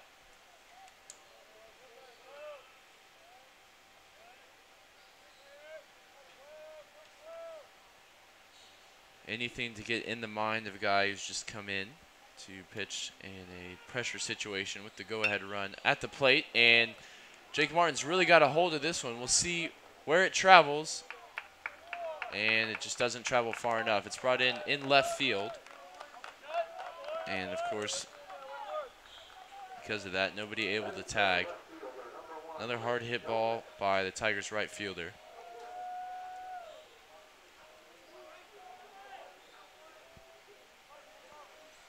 Definitely been able to utilize his bat to ball skills. That's something that he has shown in spades, even when he has struggled to have them find the grass. Something that he and the next batter, Rafe Shamet, share. I saw a 2-for-5 game for Shamet the other day where he hit the ball all 5 times. It was just a case of sometimes it was too straight, sometimes it was right at the outfielders. As he takes the first pitch too low. He's got a single in the first, and then he flew out with the bases loaded in the second. Chance to make up for it to an extent here. Still early days, relatively, only in the 4th inning.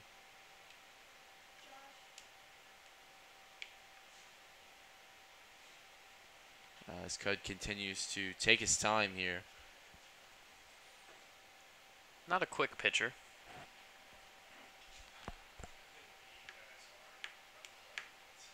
That one comes in well outside. Kind of looked like a slider that didn't spin. Had kind of that Adam Ottavino arm action.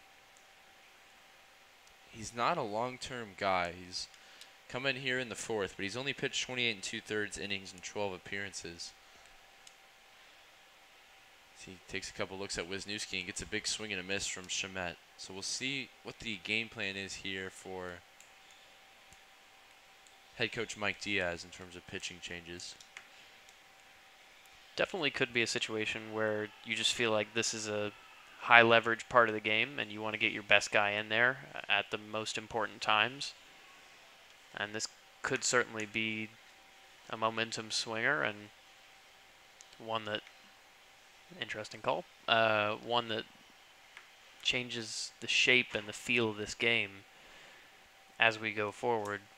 You know, for the Tigers, you put another run or two on the board, all of a sudden you feel like you're back into this and you feel like the luck is finally starting to shift your way, and there's a lot of confidence that comes with that. For Centenary, you put this down and Trinity feels like the almost man again. And Shamet makes some solid contact here and is going to drop out into the outfield as Shamet comes up here with a big RBI double. Apologize for hesitation there. I wanted to make sure we got the call right as Shamet comes up huge for the Tigers offensively there. Clears the bases, and the Tigers are right back in this one, 5-5. Yeah, that's a fastball left right over the plate, and this was so needed, I think, for everyone. I mean, for Shamet to come up huge there, sometimes it takes a big play from your best guy to just feel like you shift the fortunes a little bit. Certainly a big play. That was a long double Down into right field. And it brings up Mason Meredith with the go-ahead run in the form of Rafe Shamet on second. Still just one out. You really want something here that can advance him 90 feet. If you're unable to bring him home yourself. Goodrich waits on deck. He's reached base both times.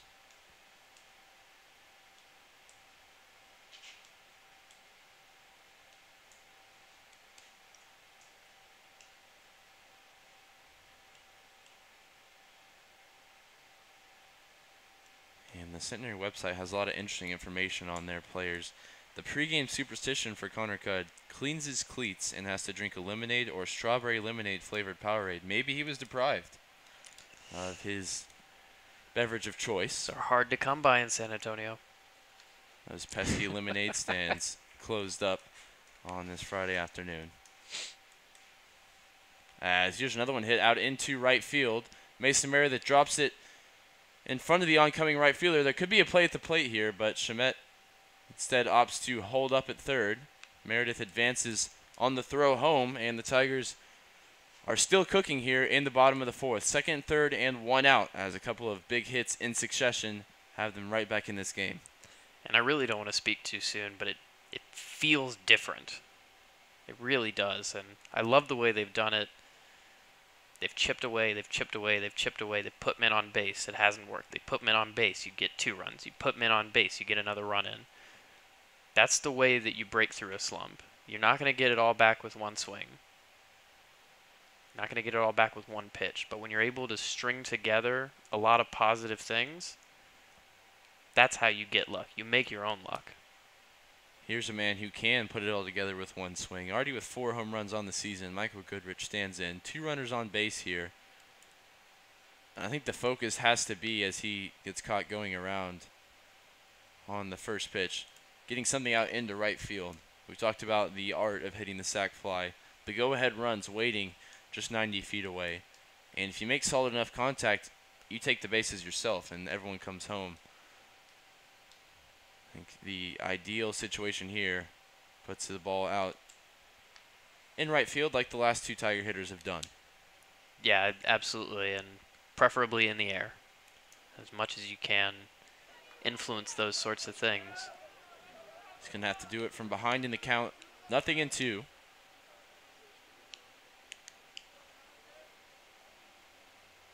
As Cudd is ready for the 0-2. And he gets Goodrich to chase. And he's thrown out over at first. It's a pitch where you, if you're Goodrich, you're going to be disappointed if you watch that one back. In a big situation, guys on second and third, tied game. He went fishing there.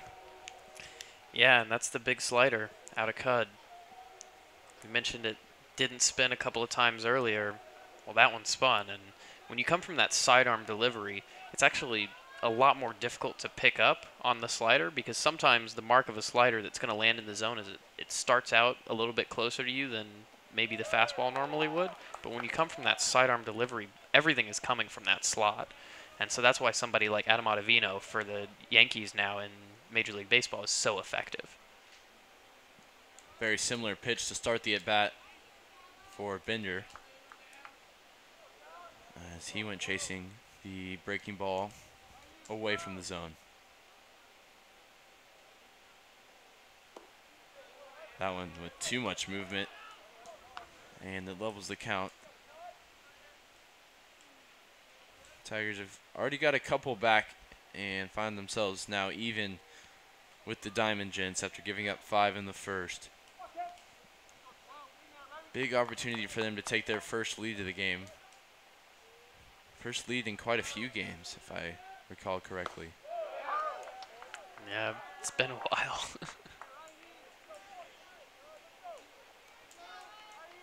Hopefully makes it that much sweeter if and when they do get one back.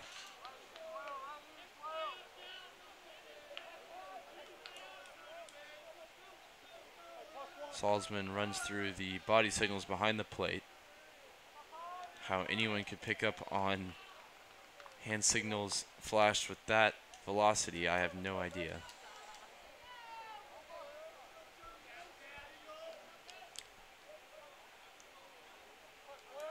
I mean, I guess you're just looking for the last one, huh? Maybe this is why Cud steps off the mound every 2 pitches. And the 1-2 is hooked out into right field. This one should be playable, and that would have been really nice from Goodrich. Instead, the Tigers find their way to draw back level here in the bottom of the 4th after a couple of big doubles from Rafe Chamet and Mason Meredith. So we'll head into the top of the 5th with the score notched up at 5.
So we open the 5th inning here with a bit of upset alert, as if your brackets weren't busted before, they are now. Auburn, the 5 seed, takes down the number 1 UNC 97-80 in men's basketball action.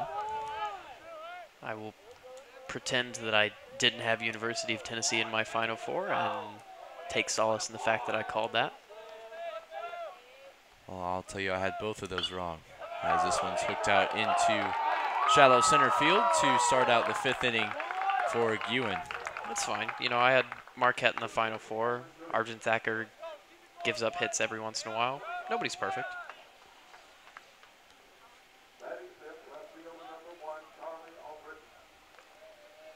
So here's Albritton, who struck out against Mark Tyndall and singled against Arjun Thacker.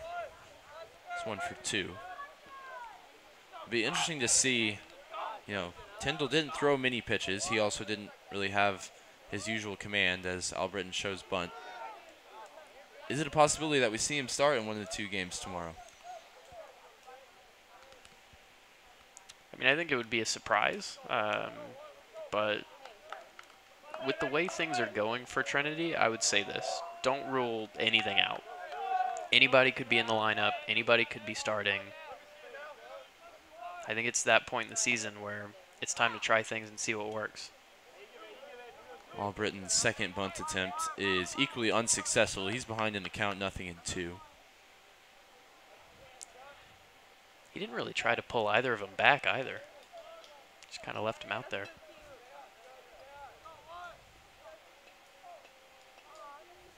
And the left fielder for Diamond Gents doesn't look like a usual bunter. Look at that stance. Extremely low in that stance. The 0-2, and he's way behind it on his first swing attempt of the at-bat. So we get another look at the strike 3. Goodrich stands up in his crouch, and the breaking movement away from the hitter from Thacker does the job. Yeah, kind of cuttery. And fast. That's what I like. So here's Tyler Welch. He walked and had a couple of RBIs on a hit in the first inning. Tigers doubled him up to in the 4th. Chance here to do the same with a runner on first and 1 gone in the 5th.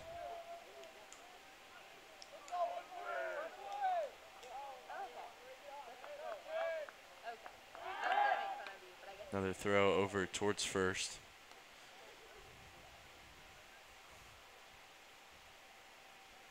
Nothing doing with Guin, center fielder.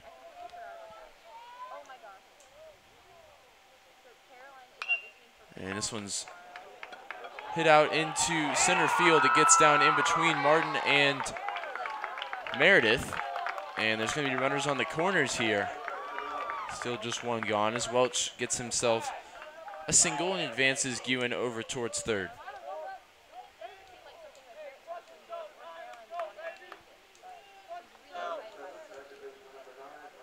Now we'll see if the fireman can handle the heat here, as the go-ahead run is 90 feet away. His team has battled back with him at the helm so far, from 5-0 down now to an even game at 5-all. And he's got a guy in Brandon Griffin who is 2 for 2 so far today.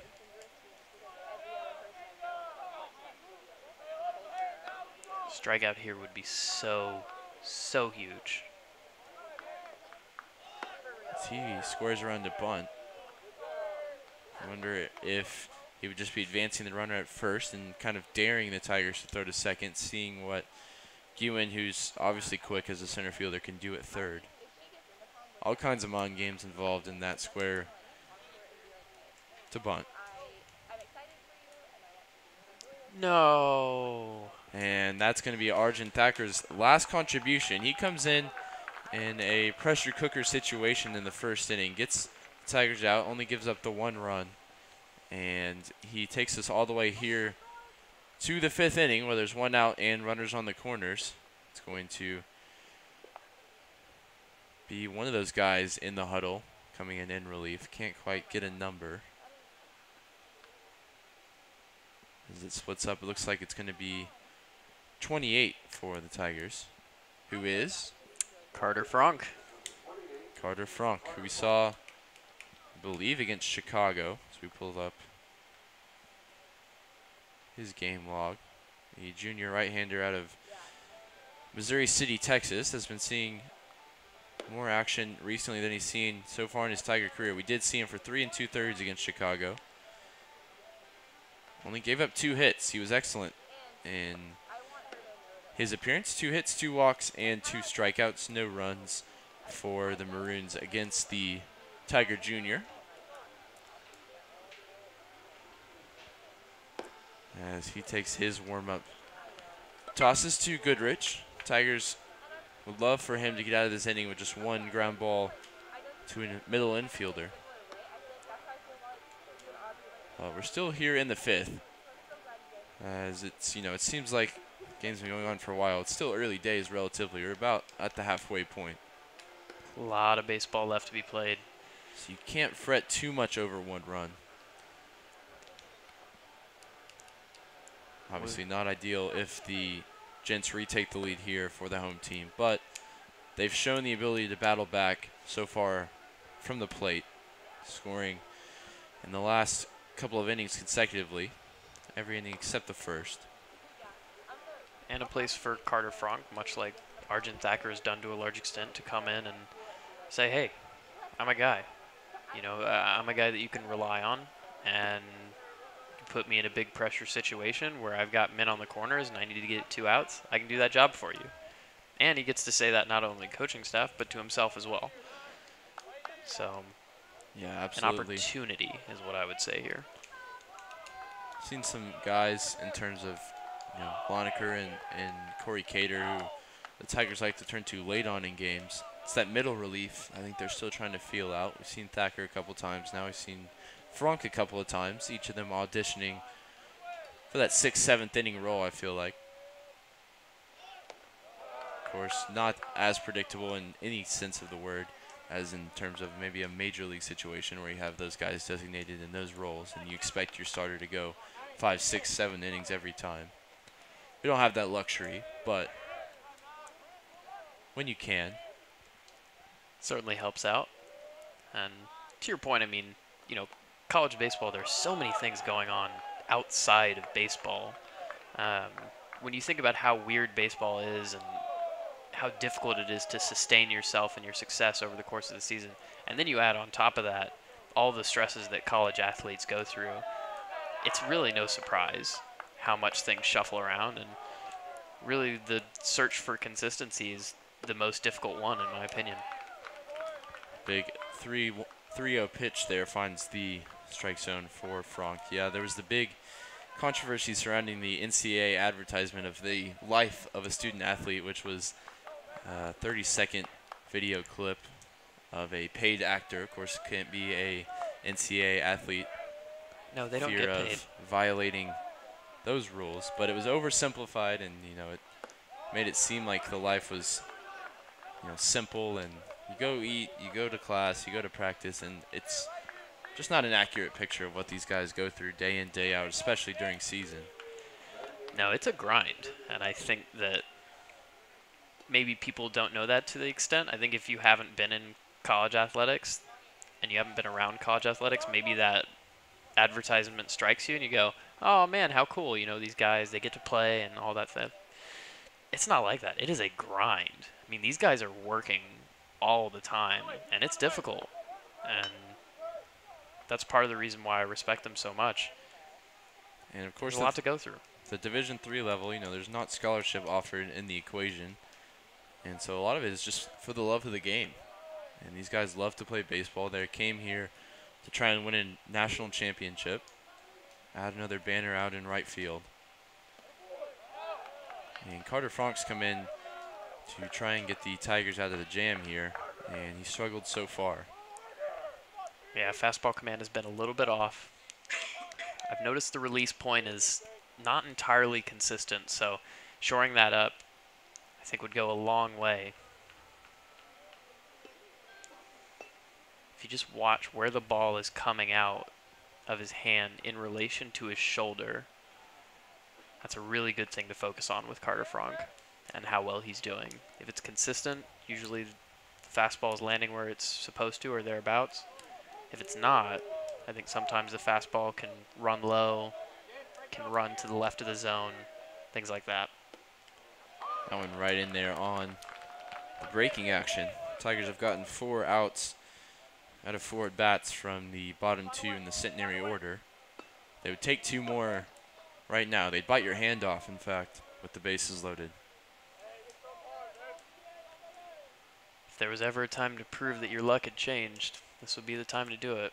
I've seen a couple of bases loaded that have been left for either side.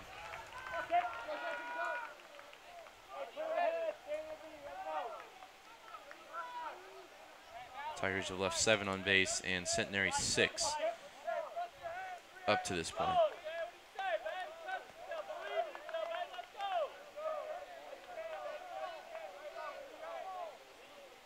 And the 1-2 pitch from Carter Franck is somewhere outside of the zone. Wasn't far away. That's another a tough breaking one to lay off of. Another breaking pitch from the Tiger Jr. This will be his 10th offering. None more important here with the bases loaded.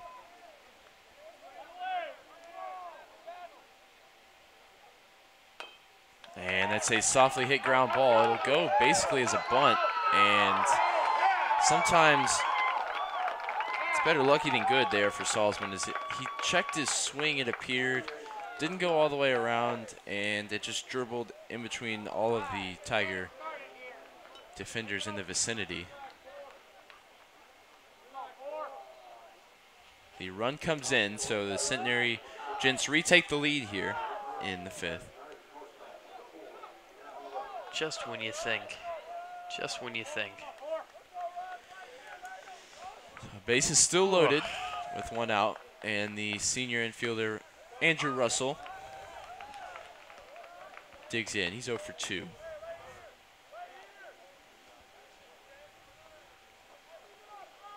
Just the slightest of contact on that dribbler down the third base line for Salzman.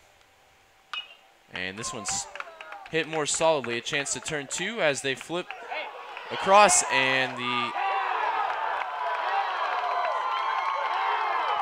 call goes against the Tigers at both first and home. We'll get another look at it here. Throw from Wisniewski. He was headed to the dugout, as the Tigers expected that to be that for the 5th. And it's another bang-bang call. Impossible to tell from that angle whether the ball was in the mitt or the foot was down first. So the Diamond Gents extend the lead now to a couple of runs.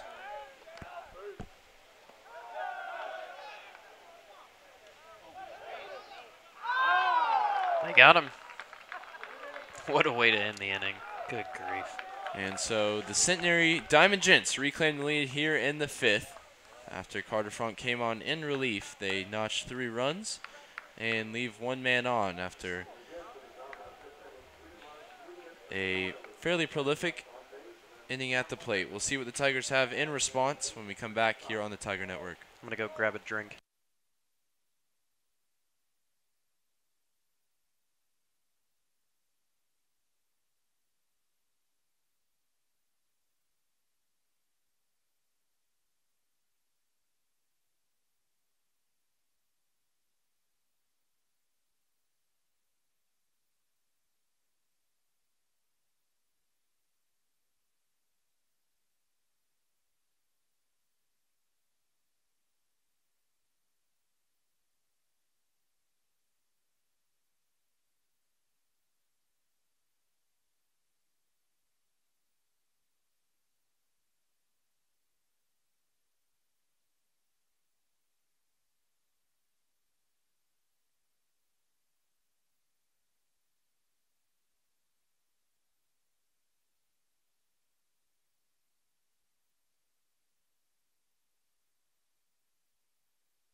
So it'll be Cardone to lead off the inning as the search for my colleague Sam McWhorter begins. Stormed out after the top half of the 5th. Cardone is 0 for 1 with a walk as he pops this one up. And we'll see if it stays playable. He's running towards first, and he's going to head back, I believe, towards the batter's box. Yes, he is. Still alive here in the count.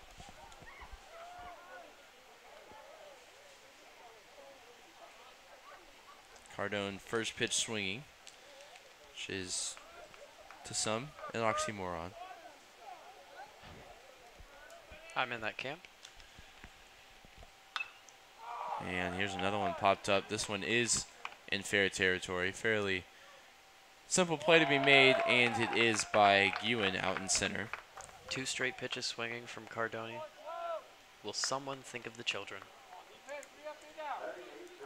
Tigers need something here in the bottom of the 5th after falling back behind 8-5. They've been battling from behind for the entirety of this game.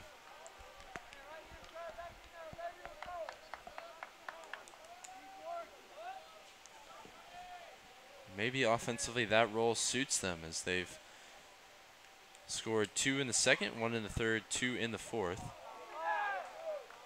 Looking to extend that scoring streak here in the 5th. Feels like they're doing it the right way, you know, but nothing is coming easy right now.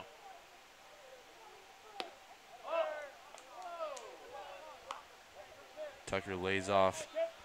Pitch that comes in outside there for Cud. Still out there on the mound. He's thrown 21 pitches already.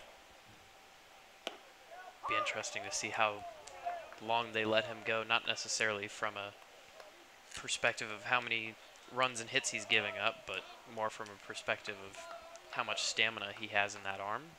I've not often seen him go in big stints. He's pitched in about half of the Diamond Gents games so far this season. This is his 13th appearance.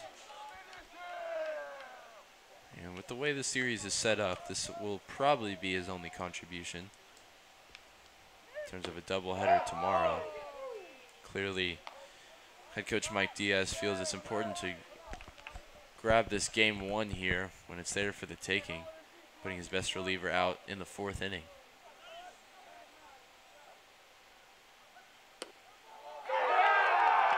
Wow. And John Tucker is not happy there with the call from the home plate umpire. We'll get another look at it. There is certainly a question as to whether or not it came low of the zone. And I think that settles that for me. There's no question that that came in low of the zone. Tucker probably right to be on his way over to first. Yeah, if you're standing in front of that pitch, that's hitting your shin guards. Karma.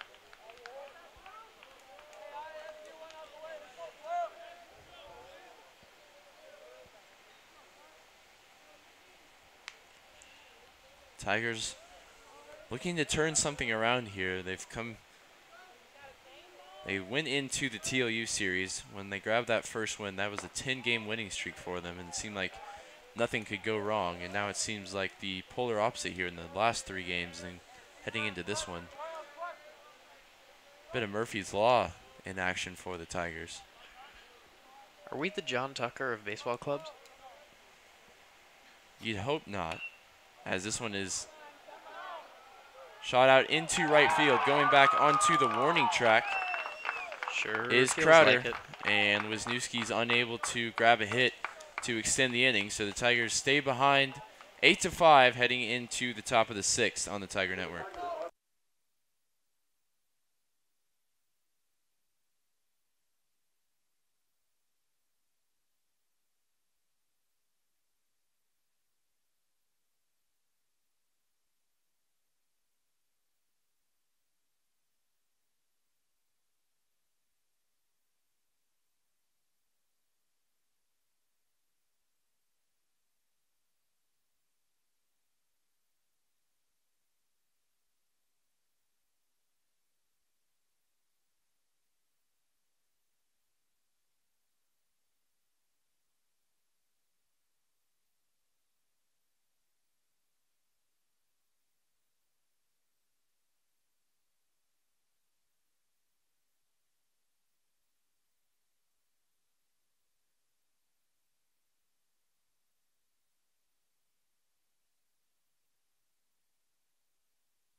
Frank still out there on the mound for the Tigers, who trail heading into this 6th inning, 8-5.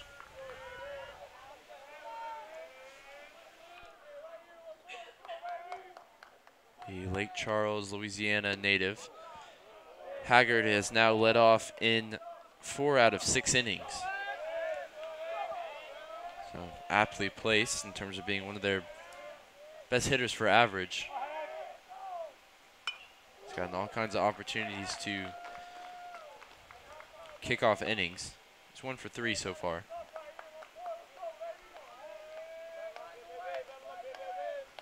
He's a good solid hitter, and I think one of the things I talk about a lot is how balanced is your stance and the way that you lean into the ball. As the umpire maybe gives a courtesy to the Tigers there on the called strike 3 after a bit of controversy in the previous inning. Haggard now 1 for 4. He was outstanding as a freshman. He was named to the first team All SCAC, the 347 average and 19 RBI. And no sophomore slump for him, as this one is chopped foul. The Gents had 3 names on that first team All SCAC couple of pitchers in Cole Laverne and Matthew DeVilliers, they no longer have available. DeVilliers had a big no-hitter last season against Austin College. Something to note.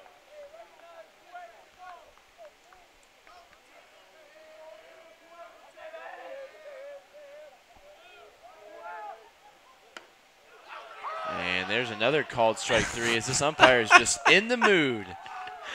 He's rung up three. Oh, man. 3 guys now out of 4. This one looked reasonable enough. It was at least at the right height. I mean, that one's pretty close, but it just comes after 2 that were so far off that after a while, even the close ones just become crazy. Franck getting all kinds of strikes right now. He's up against the Pflugerville High School graduate, Preston Ludwig.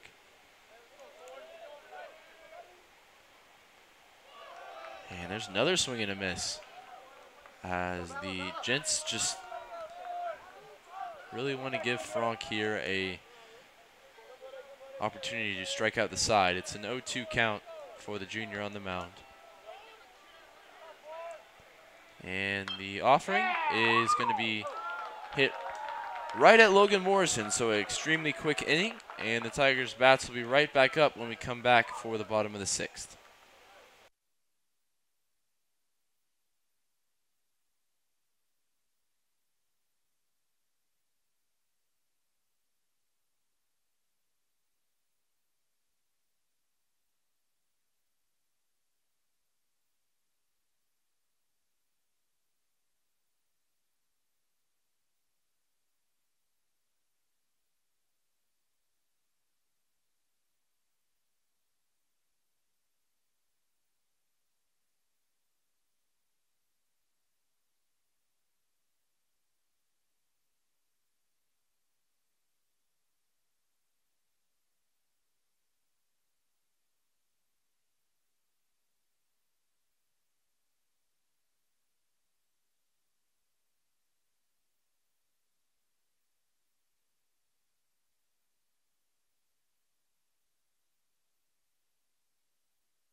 As we come back here for the bottom of the 6th, we'll take you around baseball on this Friday night. The Rockies and the Marlins in the top of the 9th inning. Rockies ahead 6-1 with the bases loaded, so that one appears to be getting out of reach for the Florida club. The Cardinals and the Brewers tied up at 4 after 4 as Logan Morrison stands in. The Blue Jays pick up a 6-0 win behind Shoemaker on the mound. Rays with a 4-2 triumph over the Houston Astros as Morton comes back to haunt his old club. About to get underway, the Angels and the A's in a AL West matchup, and the Diamondbacks and the Dodgers, Giants and the Padres, and the Red Sox and the Mariners in your late games. So back on set at San Antonio, where the Tigers trail Centenary 8-5 in the bottom of the 6th. They have their leadoff man up to start the inning as they look to continue to play from behind. I think we've said it time and time again, but Logan Morrison, his #1 skill, may not always be a hit, may not always be a walk, could be anything, but his #1 skill is somehow, some way getting on base. 3-1 pitch here, and it is a walk this time after he was hit by a pitch in the 4th. He came around to score then. Tigers would not mind if he does the same now as they look to chip away at this 3-run lead for visiting Centenary Diamond Gents. They've got Jake Martin now at the plate. Rafe Chamet waits on deck, fresh off a big 2 RBI double. Just getting aboard, it's going to be the priority here for Martin, who's 0 for 2. Yeah, and don't forget, he had a pretty nice drive out into left field earlier on in the game. It was just launch angle a little bit too high, wasted a little too much of its movement going up rather than going out. But I wouldn't be surprised to see him crank one at any stage. Showing some good patience, though, to start the at-bat. It's going to be a quick meeting here with Cudd on the mound. Looks like it's just going to be the battery mates convening here. No visit from the dugout for the right-handed reliever.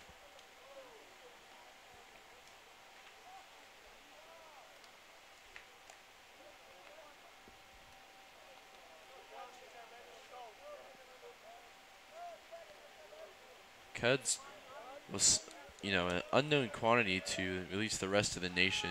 Didn't play at all as a freshman. He's come in now and he's been one of the most effective arms out of the pen for Mike Diaz and co. Longest he's gone this season was 4 innings, and that was extremely early on against Laverne in an 8-0 defeat.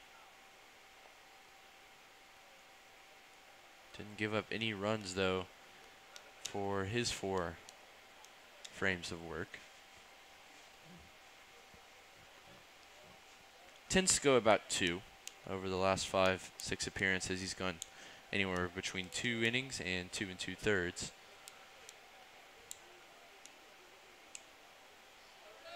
It's officially right now at 2 innings pitched with no outs in the 6th.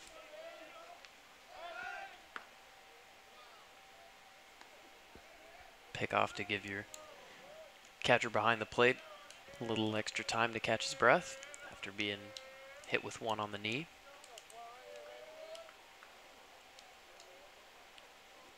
Here is going to be the 1-1 offering as they set up outside, and they get Martin to pop up into shallow infield. Coming in is Preston Ludwig, and there's one down here in the bottom of the 6th.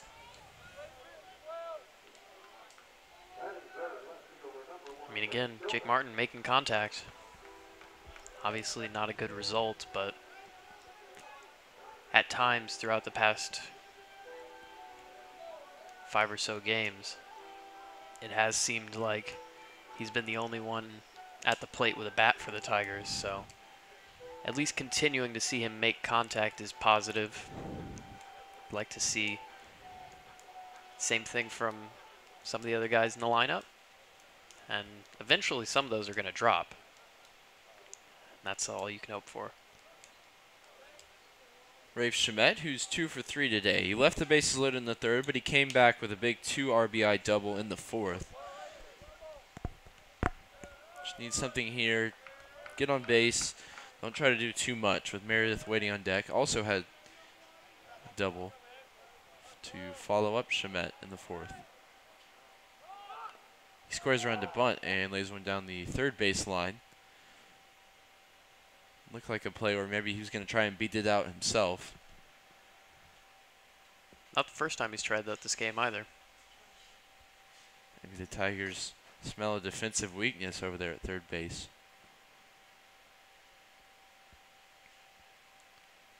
And Chamet's the guy to try it out with because he is very fast. He's behind in the count here, 0-1. That's now all square after that one comes in outside.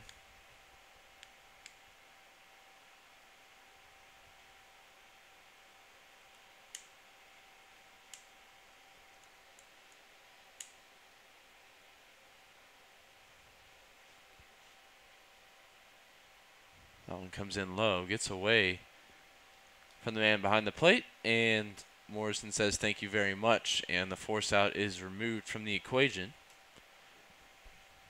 So he now stands in scoring position for Chamet. Chamet's already stepped up huge one time today. See if he can give it another.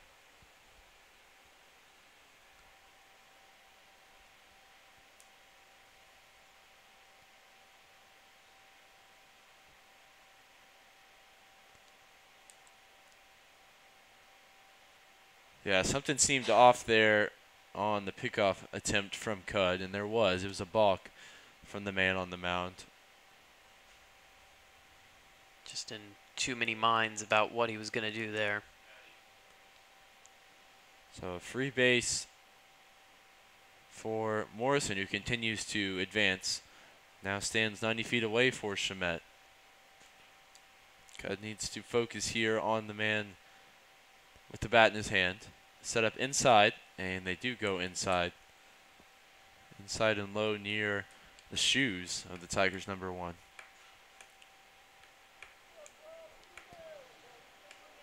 You know, Cud has such an easy delivery. I think it's easy to forget that he's thrown 40 pitches on the night. For a reliever, that's a fairly substantial amount. If anyone has the green light on this Tiger team, it's going to be Shamet, and instead he watches one go by well outside. So there's runners at the corners now with just one out here in the bottom of the 6th. Good decision and a good show of resiliency, and most importantly, trust in your teammates to do something like that. He very easily could have swung at that. We know he can make contact on pitches from his nose to his toes, but chose to let that one go by and let his teammates have a crack at it. And he may have also knocked Cud out of this game. Looks like it as the pitching coach makes the long walk out to converse with the sidearm right-hander. We'll see if the ball changes hands at any point. Still in the number 12's grasp for the Diamond Gents. And looks like they're going to let him try and get out of this inning at least. He's theoretically one pitch away, although two of the fastest Tigers in Shamet and Meredith would be involved in trying to turn that double play.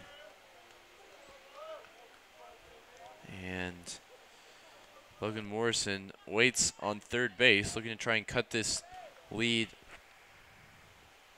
to 2 or even to 1.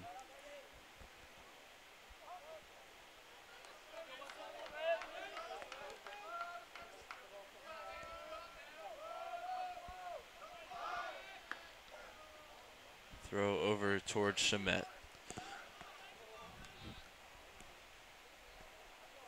I think if there's one thing that shows how quick he is, it's how much attention teams pay to him, even with the way that the stolen base statistics look on the season.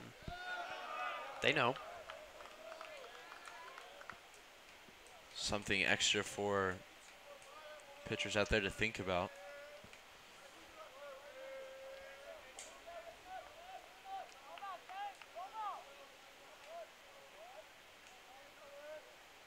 It's Meredith. Looks to focus in here. He's got a 1-0 count. Does extremely well, I felt, to hold up the swing. We'll get another look at that. The play was made, or the call was made by the umpire, who's just as central as the man behind the plate. And he decided that Tiger center fielder went around.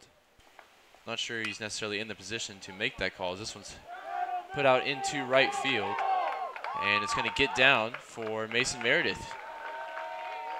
It's not going to get down, but it's going to score the runner. Apologize as I lost the ball there. So the sac fly from Meredith, not the first time we've seen him be able to bring the run across without recording a hit. Take anything, especially this stage of the game. Lead cut to 2 runs, 8-6 in the bottom of the 6th. And brings up Goodrich with Shamet still over on first base.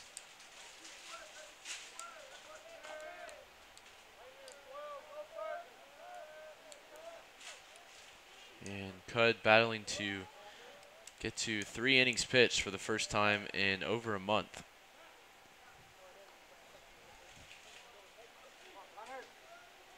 There's been multiple instances, though, where he's appeared in back-to-back games, including in the Dallas series, where he went 2 2/3 on the day cap of the doubleheader, and then 2 innings in the nightcap. Both wins for Centenary, in which they were able to grab double-digit runs. Definitely has an easy enough delivery to be able to do things like that, but everybody tires at some point, and especially the thing that I always look for is high-stress innings. Those innings where you have runners on base, where you have a lot to think about, where every pitch that you throw matters, especially. Those are the ones that really put some stress on your arm and stress on your body. And Cud, just by the nature of his role, coming in at the most tense times when the opposing team has the best opportunity to grab the game back, he puts himself in a lot of those high-stress places. And this, I have to think, has been one of his most high-stress outings of the season.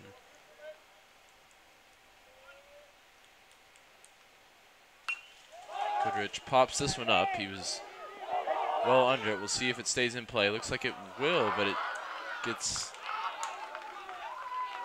lost in translation there between the man behind the plate and the on-rushing Ludwig. Looked like Ludwig called Salzman off. Either way, it drops in, and Goodrich gets a second chance at life here with the 1-2 count.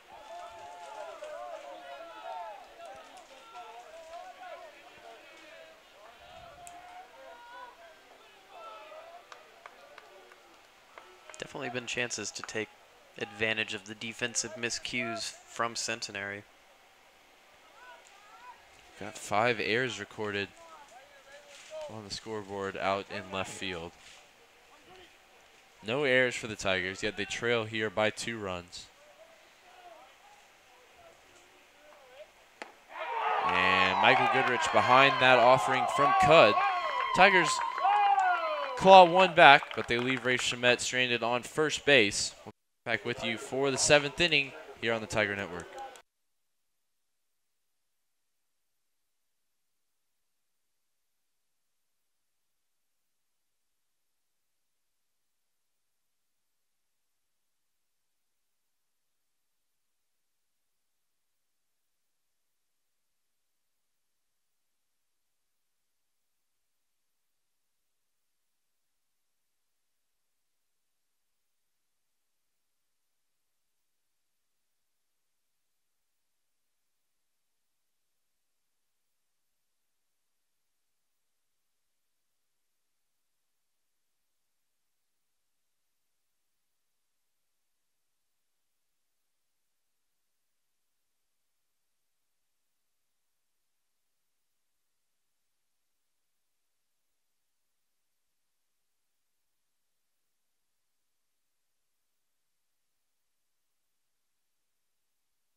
Carter Frank remains on the mound for the Tigers. As 1 out, we'll see him to 2 innings pitched in this outing.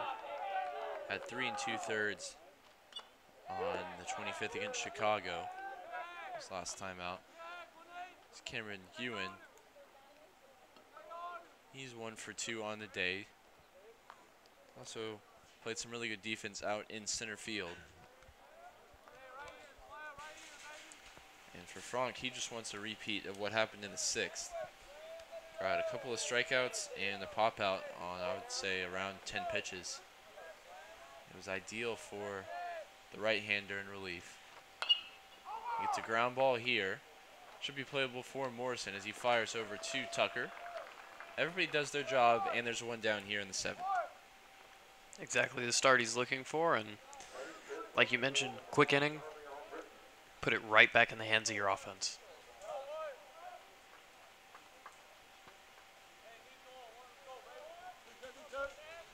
Now stares into the eyes of Charlie Albritton, who has a single and a couple of Ks on his stat line. That one pops up on Goodrich. And an homage to the Arjun Thacker first pitch.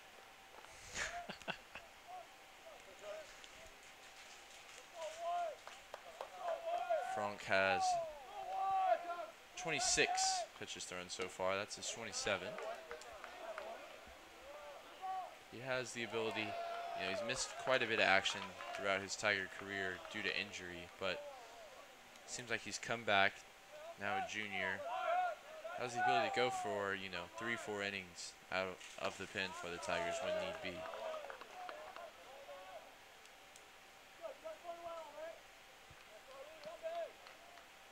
I think the only worry sometimes, apart from command, which I think almost every pitcher struggles with at this level, it's just that the changeup gets a little bit loopy at sometimes. And when we say loopy, what we mean is the way that the pitch looks on a plane.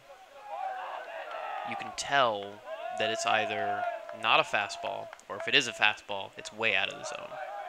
That's when the pitch gets loopy, because you get this sort of rainbow shape. This one is hit out into shallow right field, and the sliding Jake Martin makes the play, and there's 2 outs. It was Albritton swinging on the 3-1 count there. Surprised to see him have the green light in that situation. Good play made by the Tigers right fielder. Just like sliding into second base. Nice and calm.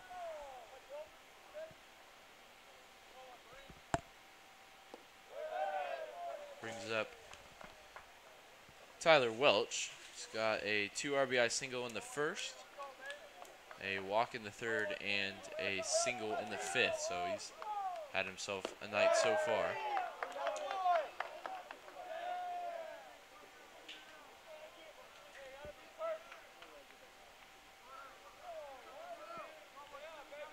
He looks to extend this top of the 7th inning after a couple of quick outs for Frank on the mound. And finds bottom part of the zone.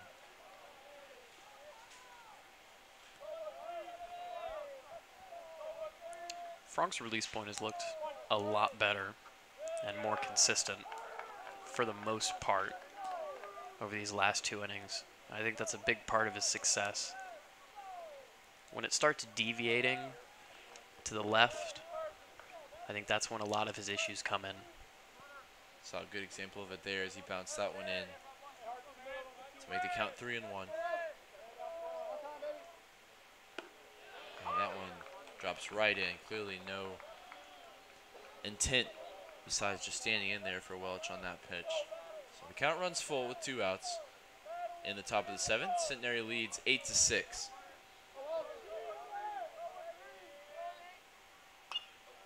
That one fouled straight back. Some of the players probably have a bit more of an audience this weekend. It's parent weekend here on campus. Part of the year-long celebration of the 150th anniversary of Trinity. And they have events planned across the weekend for the visiting parents, students alike. Tigers would like to put on a show here for the crowd. They're down 8-6. Still plenty of baseball left to be played. The payoff pitch is high for Frank as that curve didn't have enough bite on it. Came in well above the zone. Yeah, absolutely right. That's the loopy curve. And it bites you in 2 ways. One, it's not as much of a swing and miss pitch. But 2, if you're expecting the breaker that snaps and maybe gets to that lower third of the zone, when you get the loopy breaking pitch, what happens is it lands above the zone. And there's your difference.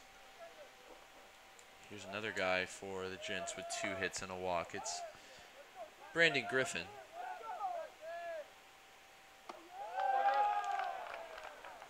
So that one once again misses for the first pitch. He's brought his average up to 300. He'd like to keep it there and record a hit with the freshman.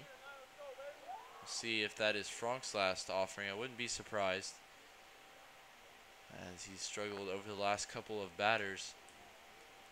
A bit of sporadic delivery. I think that they keep him in for one more batter. If he gets him out, he gets him out. If not, he's out. That's my guess here. Because I think this is a conversation largely about, hey, how do you feel? You know, maybe your velocity readings are a little bit down. Is it something with the arm? Are you feeling like you're starting to get tired? You know, where are you at? And then the effectiveness comes into play after that. Certainly seen him go a lot longer than this in terms of innings pitched. The Tigers like to go based off of the radar gun behind the plate and seeing the stamina levels of their pitchers are at. So that one, once again, loops in high.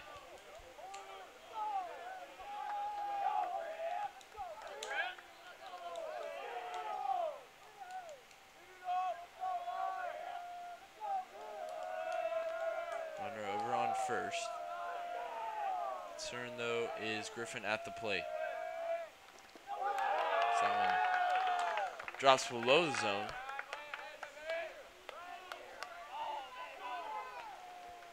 It's really not a bad pitch if you haven't missed with the 2 previous ones.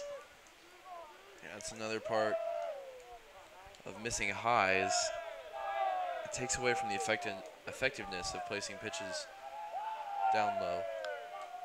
And the 3-0 is, in every sense of the word, a meatball just trying to find his way in the spaghetti. I mean, the strike zone.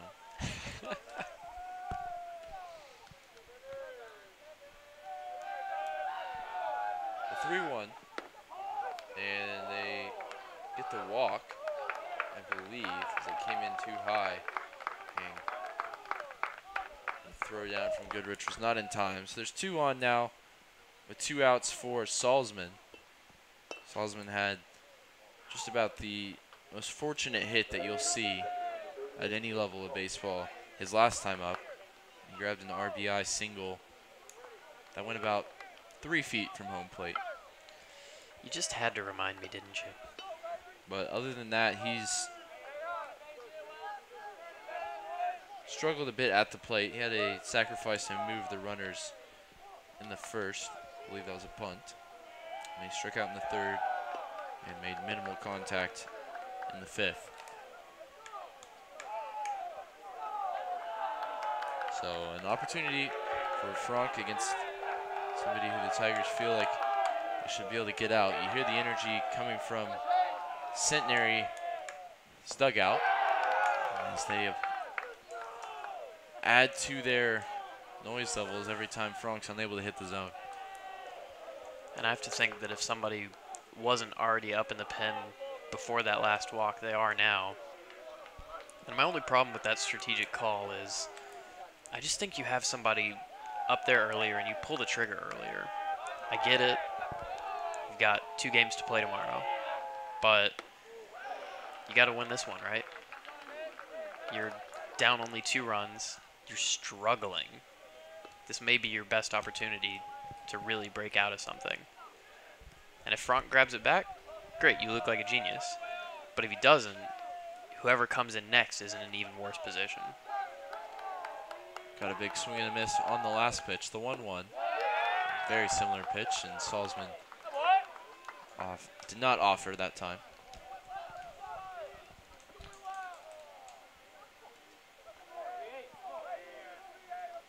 Frank nearing the 50 pitch mark.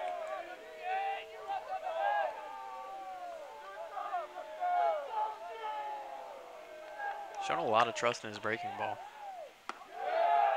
Another throw down, this time behind the runner, and That was tight. Looks like Morrison was convinced. The umpire less so. Don't know if we have a definitive angle or not. There's going to be a conference here just to discuss the previous play. Can kind of get a look at just the bottom left of your screen where the glove taps the bottom of the foot, but can't tell if his heel is on the base at that point or not. Some really bang calls gone against the Tigers so far in this one. I think that's just another one to add to the list. Not to say they're necessarily wrong, but it's just a matter of milliseconds at times. So that one finds the zone. Runners will be going now on the payoff pitch. 2 gone in the top of the 7th. Tigers looking to remain within touching distance. Only down by 2 right now.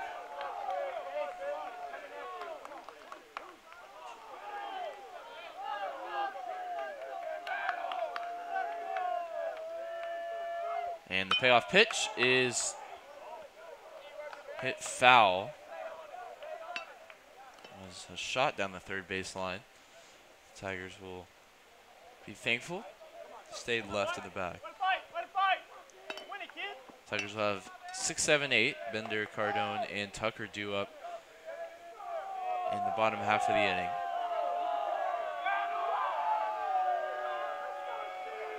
As Centenary dugout tries to get in the head of the man on the mound. The second payoff pitch here will come after time is called.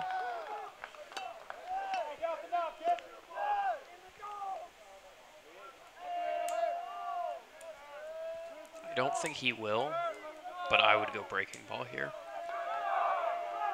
He's been pretty consistent in going to it, and he does, and he gets the big swinging strikeout to get out of a relative jam with 2 guys on base. The lead remains at 2 for the visiting Diamond Gents, and it's stretch time here in San Antonio. We'll be right back on the Tiger Network.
Welcome back to this broadcast. We'd like to give special thanks to the sponsor of the game, Fastbat Inc., sponsor of the game, Rick and Mary Pat Butler, of course the parents of Drew Butler, who was the 2015 and 2016 Division III World Series catcher and the 2016 College World Series MVP. So special thanks to them.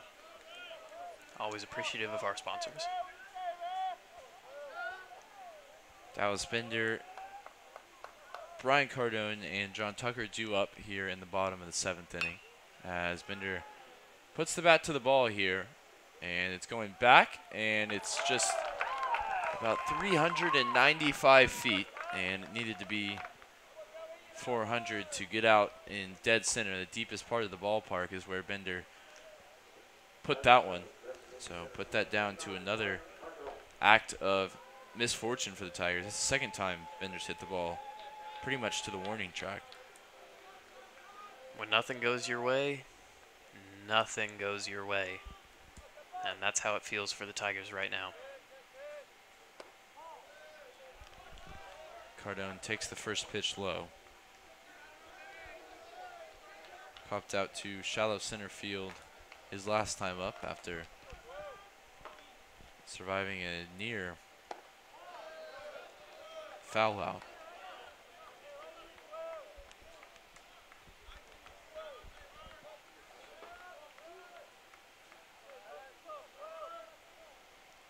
Last year, there's a series between these two teams in Louisiana, and Centenary took game one. They had Ian Graham go 4 for 4 with a couple of RBI. They won 6-4. And in the nightcap of that doubleheader on the Saturday, Trinity won in 13 innings. It's actually the last win recorded by the 2018 edition of the Tigers, when Lonaker went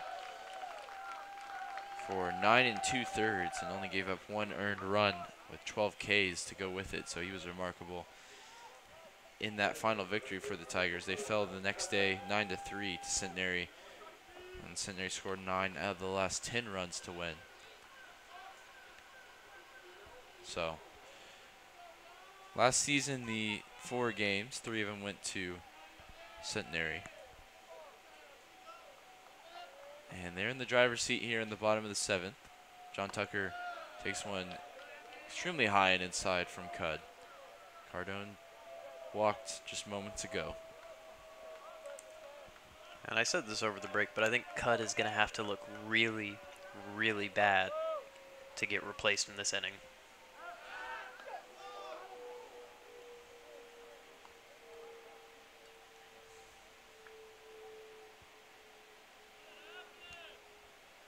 He's been their best arm out of the pen all year, and I think, like you said over the break as well, head coach Mike Diaz sees this as a winnable game with the way they've been able to tally runs. Tigers were momentarily level at 5-5 before the lead was extended back out to 3. That was in the 5th inning.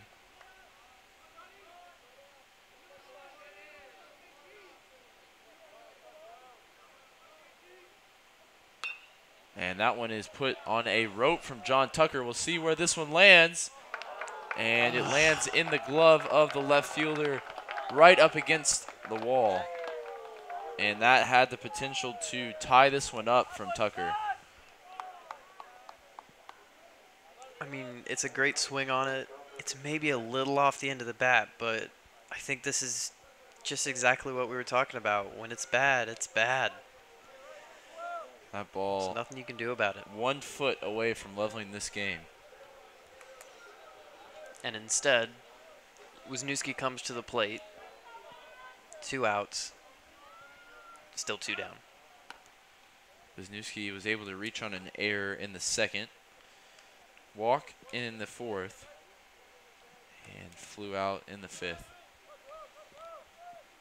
I think the flyout was promising to me because it was some fairly solid contact, and he's not had a ton of that recently. And I'd love to see him pull it back, because I really do think that he has the talent to do so.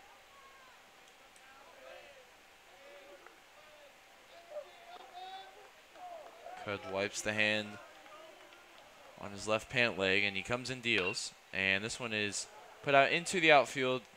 It's going to be another fairly simple play for the Diamond Gents, and we'll head to the 8th inning with the Centenary leading 8-6.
Frank still out there working in the 8th inning. Centenary leads 8-6. And they have 9-1-2 due up. First pitch swinging was Russell. Play should be made by Morrison, and it is. Quick out on Frank's 50th offering. Centenary batters. So back to the top of the order we go for Haggard. There's 1 for 4. It's part of the hot start with a single to lead off the game in the first. The Centenary Gents able to bounce Tiger starter Mark Tyndall, who only recorded the 1 out and was responsible for 5 runs in the first inning. That kind of set the course for the way this game has gone in terms of the Tigers having to play from behind. They drew back level in the bottom of the 4th before the Centenary Gents drew out in front again in the 5th. 8-5, and the Tigers grabbed one in the 6th, so here we are. 5 runs for Centenary, 5 errors, excuse me, for Centenary as well. Tigers haven't been able to capitalize too much on those, turning them into runs. This one comes off the handle area of the bat for Haggard, and it is a miscommunication between Wisniewski and Bender. Bender was a statue on the play, and he really didn't have to move. The ball was there to be caught. And it goes from what should be in the most straightforward of plays in terms of an infield pop-out to a runner on second with 1 out. I mean, I just don't understand why you're there as a shortstop. Like, maybe Dallas back Bender the guy up, I guess, but, I mean, you just... would agree with you. Man. That'll be the first error for the Tigers defensively.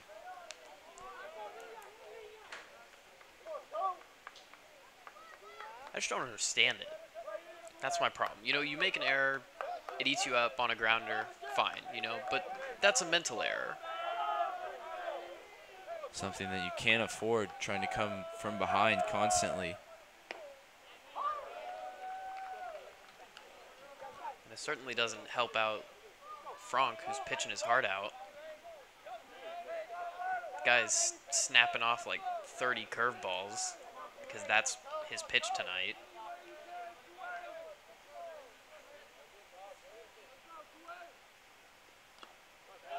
It's a foul tip there, and he's ahead in the count. Nothing in 2. Looked like towards the end of the top half of the 7th, he was feeling the pressure maybe, getting a little bit shaky, but managed to get out of the inning with a strikeout and restore some confidence. And like I said, you leave him in and he pitches well, you look like a genius. And the decision certainly looked like that at the time. And this one is, we hit out into center field. It was a pitch that was extremely low in the zone, and a quick throw back in from Meredith keeps Haggard at second base. So 2 gone here in the 8th. And so much about this game has been completely unexpected and has made very little sense. You wouldn't have thought, you know, you've got your #1 guy, Mark Tyndall, on the mound. You think, all right, we'll get 5, 6, 7 innings if he's looking good today. And he doesn't make it out of the first. Then you have a guy like Arjun Thacker. As this one goes out into the outfield, there could be a play at the plate here as the throw goes all the way home. And they get him at home plate. A massive throw from the Tigers' gun out in right field. We'll get the replay here as Goodrich takes it in and applies the tag to Haggard, who was coming home. And the umpire with the big fist indicating the Tigers can go grab their bats. And hopefully some of this momentum carries over to the offensive part of their game. Due up for the Tigers is the top of the order. Logan Morrison leads off when we come back.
And the clock is ticking here for the Tigers. They've got a couple of innings left. Here's that throw home from Jake Martin to got them out on the top of the 8th. Bang. Came in on a laser beam. A full second, it feels like, ahead of the runner who was at full tilt coming home. The Tigers have the top of the order due up here in the bottom of the 8th. And it feels like it could be now or never here. Down 2. Certainly feels like that. Feels high stakes as ever. The key for me is going to be getting guys on with Shamet and Meredith when they come up. Shamet waits in the hole. Meredith would be after him. They've hit the ball extremely effectively tonight. As this one's hit right up the middle, and no play is going to be able to be made on that. So Morrison grabs his first hit of this night game, and the Tigers have their leadoff runner on in the bottom of the 8th. If I've said it once, I've said it a million times. What's Logan Morrison's #1 skill? The guy gets on base. That's a great, solid piece of hitting. He's not trying to put it over the wall. He's not trying to hit a 105-mile-an-hour liner into a double. He's just trying to get on base. That's why he usually finds himself at the top of the lineup for the Tigers. The senior second baseman has consistently been that guy in terms of getting on base. Jake Martin, say 2 games ago, was that guy in the bottom of the 9th. The home run to tie the game up. 2-run bomb. Since then, it's been a different story. He's gone 0 for 7 in his last 7 at-bats. If you're listening, now would be a great time to snap a cold streak. In more ways than one. What I was telling you was that he's due. The I'm ready for offering. It's too low. Shamet waits on deck. Meredith after him. These are the guys that you turn to when you need big runs, when you need big innings. You've got the perfect part of your order due up. And that one comes in well inside for Martin. He's got a 3-1 pitch coming up. Be interesting to see how Cudd approaches this. He's still out in the 8th. He's worked just as much as he had at any point all season. This is going to be his 66th offering. Comes set, and here it is. Comes in low, and Martin does his job. He gets on base for Rafe Shamet. I will take it. Morrison advances to second. Shamet has a couple of hits, a walk, and a fly out, and I don't think he's going to be facing Connor Cudd. Could be wrong, but it's the 3rd time he's been visited out on the mound. Survived the first 2. And he still has the ball in his hand here. He is keeping it behind the back. Sometimes you see guys, they know it's their time's up. They want to just get the ball, give it to the next guy, and say, please protect my ERA. And it appears that's not the case here for Connor Cudd. He's confident he can be that guy in relief for the Diamond Gents. He's going to have to be here facing Rafe Shamet. I mean, that's a lot of trust by head coach Mike Diaz and his pitcher. I can only imagine that Cudd was extremely convincing on the mound, and you could kind of tell what his sentiment was just as soon as the manager comes out of the dugout.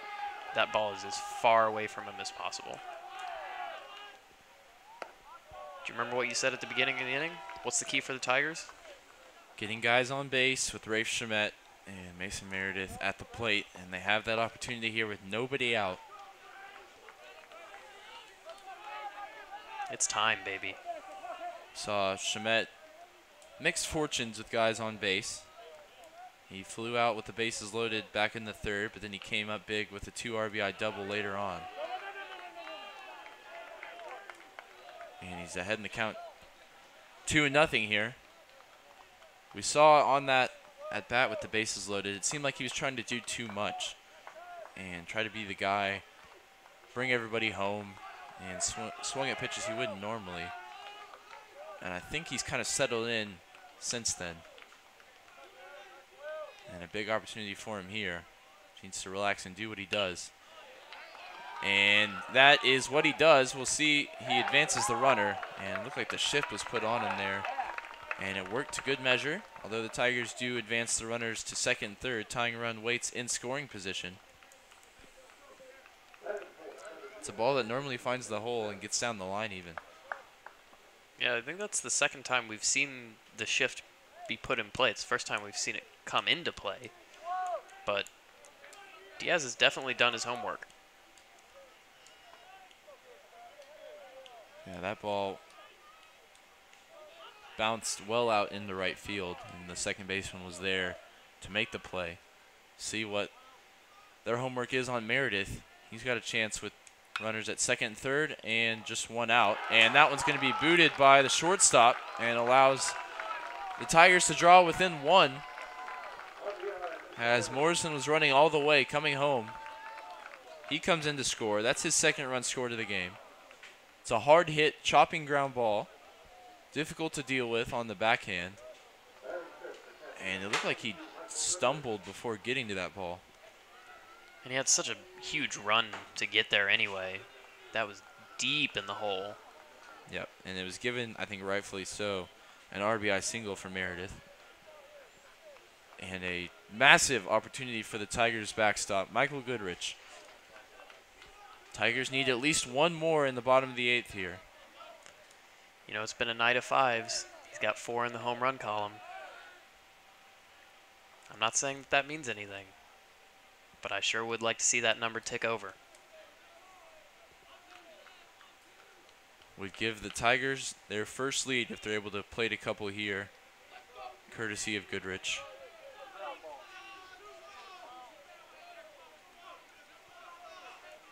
Their last 2 games have gone to extra innings as well. And this is a game that's been in and around 1-run game, 2-run game, tied game at some points. And Goodrich has put a good swing on this one, but it goes foul. Half an inch lower with the bat, and half a second later. And that one is Sia. Struck out in his last 2 appearances. Singled to start his night and then reached on an error in the third. Dallas Bender scheduled to be on deck right now. And another unconventional pickoff play. We already saw one balk for the Gents.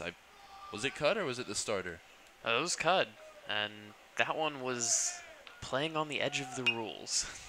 And this one is golfed out into left center. Please. And it hits the warning track. That's the 3rd or 4th time the Tigers have done so in this one. If there was just any type of draft to take the ball, just carry it that little bit further, the Tigers would be well out in front. And there just hasn't been. We saw John Tucker, seen Bender, who's due up now. We've seen him hit a couple to the warning track. Now Goodrich adds his name to the list of almosts. Why do bad things happen to good people? Bender looks to perhaps bring some justice here at the plate.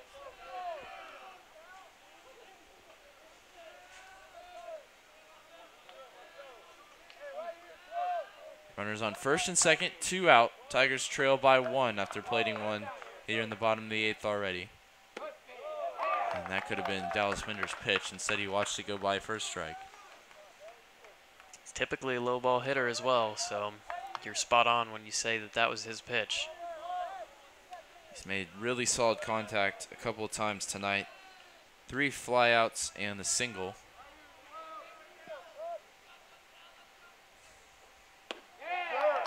And he's down 0-2 in the count. Cubs found a bit of a second wind over these last 2 batters.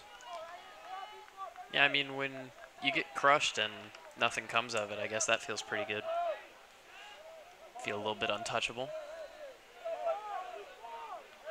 Tigers have hit well tonight on 0-2 counts. See if they can continue that trend here with Bender. And this one's hit out into right field. Will it get down? No, it gets down in the glove of Crowder in right, and the Tigers get one back, but they'll need at least one more in the bottom of the ninth. We'll see if Centenary can pad any runs for comfort when we come back on the Tiger Network.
And it looks like it's going to be Carter Frank's game to finish. He's thrown 60 pitches now after that first offering. Tigers grabbed one in the bottom of the eighth. They're within one run here. Both teams enter this with a 4-2 conference record, as that one is teed off on by Guin. And did it stay fair is the only question. Tough to tell from my angle. I believe Guin's retreating to the batter's box. Tree obviously in everyone's way here. That was tight.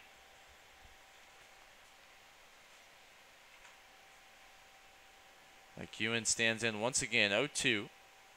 He was extremely close to padding one run onto the lead there. Just needed to straighten it out. Baseball gods have decided not to grant us any home runs today. And the check swing sends the ball down the foul line. You have to wonder if the field is just a couple of feet shorter, literally all around, how many home runs we would have seen. 4 or 5, maybe 6 from both teams. And that one drops in for a beautiful pitch from Carter Frank. He gets Guin after Guin nearly gets him. He found the curveball round about the 7th inning into the 8th, and it has been the best that I've ever seen it. It looks amazing right now. I would go full Lance McCullers Jr., who needs a fastball. Carter Frank now has 4 innings of work. He's only given up the 1 run that was charged to him. Gave up 2 that were charged to Arjun Thacker. But he's also only allowed 2 hits through 4. 3 walks is problematic, but he's, like you said, he's shown better command as we've worn on in this one. Play to be made for Morrison. He bobbles it, and he gets the call at first, which has been uncharacteristic of this game as a whole. The Tigers will take it. Watch this one closely. You get a look at it. And that umpire has been spot on all night. Even when you don't like to admit it as a Tiger fan, a couple of times earlier on, that time it goes in your favor. That man is dialed in. So is this man, Tyler Welch. He's reached base in all 4 of his plate appearances, 2 for 2 and 2 walks. He is Centenary's last chance to try and get any additional runs to add to their 1-run lead. How many times have we seen this, especially of late for the Tigers? Late on in the game, it's a 1-2 run affair. Trail heading into the 9th. As there's a called strike at the bottom of the zone. And you just need someone to come up big. In the nightcap of the TLU doubleheader, it was Jake Martin who tied the game up. Tigers were unable to come up with a winner in that one as another curveball drops in. Beautiful. It's going to be the bottom of the order due up for the Tigers in the 9th, and Cardone, Tucker, Wisniewski. We'll see if they stick with that. No hits between the 3 of them tonight. And that looked like the same pitch as the one just before. Regardless of how the game finishes, you have to say Franck has been excellent. So was Thacker in relief. And it comes down to the Tigers' inability to get a good start from Mark Tyndall. And falling behind 5-0, as this one should be playable again for Morrison. He fields and throws over, and the Tigers will get their chance to try and level this one up, or maybe even walk out victorious. They trail 8-7 heading into the bottom of the 9th. Could it be walk-off time here in San Antonio?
And it's Brian the Stash Cardone to lead off here in the bottom of the 9th. Tigers trail by 1 in a crucial opener in the SCAC series between Centenary and the Tigers. Both of these teams came in with a 4-2 conference record. The winner of this one will, at least momentarily, jump ahead in the conference standings. This one is fouled by Cardone towards his third base coach.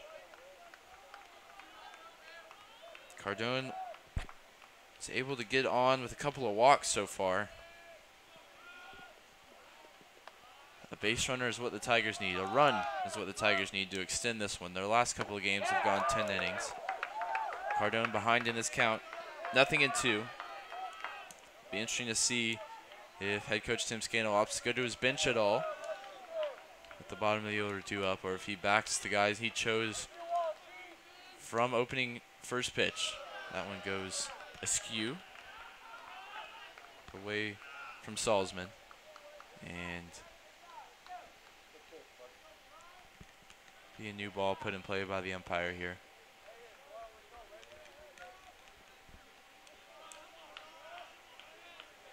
Early on in the season, in these pressure situations, when there's an opportunity for somebody to be a hero, to make a big moment, the Tigers came up big. And as of late, they've been unable to do so. Cardone stays alive here, and we have a definitive look that Tigers may have been fortunate here. Yike. Ton of torque coming around, was unable to hold the wrist back, but he sold it to the umpire. And he's still alive. 2-2 to the patient Cardone. And he stays alive. I mean, if nothing else, he's doing his job keeping Cud throwing pitches, getting that pitch count up, trying to get that arm tired. As you can see on the screen, 80 pitches for the side-winding right-hander in relief. Say that 5 times fast. Struggled to say it once as Cardone digs in. 2-2 is the count. 8-7, Centenary is your score. And the delivery from Cud is fouled off once again. Cardone making him work for it at the very least. Of course, there was the big 13-inning affair last season between these two teams. It was Jeff Loneker, the hero on the mound, and that one for the Tigers. Can it be a hero at the plate? I haven't seen one in quite some time as Cardone's worked a full count. It's already a 7-pitch at bat, yet to be decided.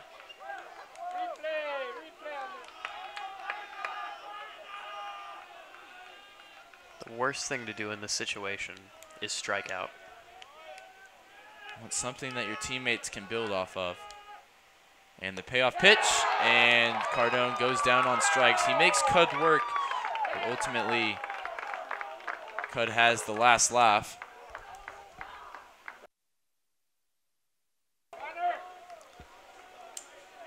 And it's the Tigers number 4 here, John Tucker. He hit one to the warning track his last time up. He's not the only one that's put really solid contact on one of Cud's pitches. Nobody's been able to quite get it out of here yet. And Tucker really wanted to with that swing. He was out in front of it. And now he's behind in the count.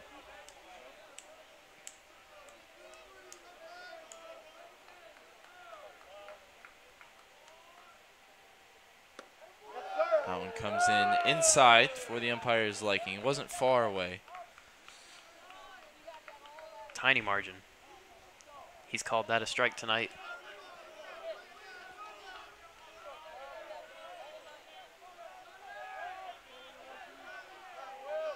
And the 1-1 certainly came in low, but he's also called that one a strike tonight. So Tucker has the advantage in the count, 2-1. Might force Cud into throwing a fastball in an obvious scenario.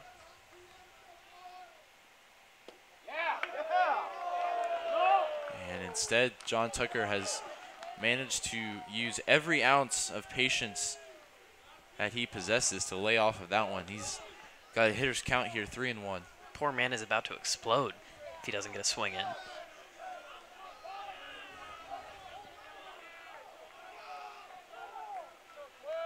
Here's the 3-1 pitch. And it was right there on the outside corner to be hit. Tucker laid off, and now he's got to work with a full count. Is that just a sign of a lack of confidence for the Tigers' first baseman? I mean, it definitely could be. Could also be something from the dugout as the payoff pitch. Will it stay in play? It's fouled off by Tucker. It looks like he'll stay alive. Second straight full count for Cud on the mound. He's able to retire Cardone with a strikeout. What will John Tucker's fate be at the hands of the right-handed reliever? I would not be surprised if Tucker, regardless of how this at-bat ends it swinging at the full count. I think that's where he's going. Tucker's 90th pitch will wait. He's now gone 5 1/3, giving up 2 runs, both of them earned, 4 walks, 4 strikeouts. He came in with the lead. He's managed to preserve it. The payoff pitch is lined by John Tucker deep down into the corner, and it's foul. And we continue to play the game of what ifs here on this Friday night. Another piece of solid hitting from Tucker. He gets another chance, though. He's still alive. This will be the 9th pitch of the at-bat. Second straight 9-pitch at-bat for Cud. Tigers doing all they can at the plate. Try and get back into this one. Payoff pitch once again. This time put out into right field. And it's hit right at Crowder. How many times have we said that tonight? Solid contact made by the Tigers, but to no avail. You know, just for a moment, my conditioning was broken, and I believed. And I regret it. We'll see if it is Wisniewski. He's scheduled up. Looks like it won't be. It's going to be Blake Johnson. The Tiger first year is being turned to by head coach Tim Scannell in a pressure situation. Tigers in danger of dropping 4 straight for the first time in a couple of seasons.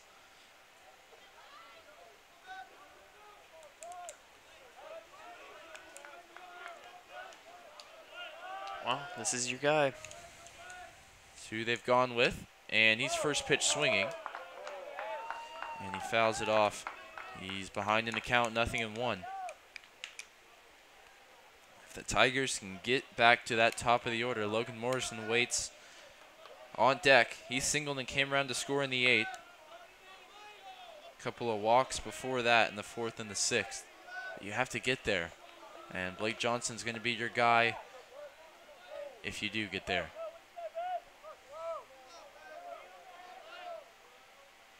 Freshman now in as the shortstop, and he sees that one. One hop past him in the dirt.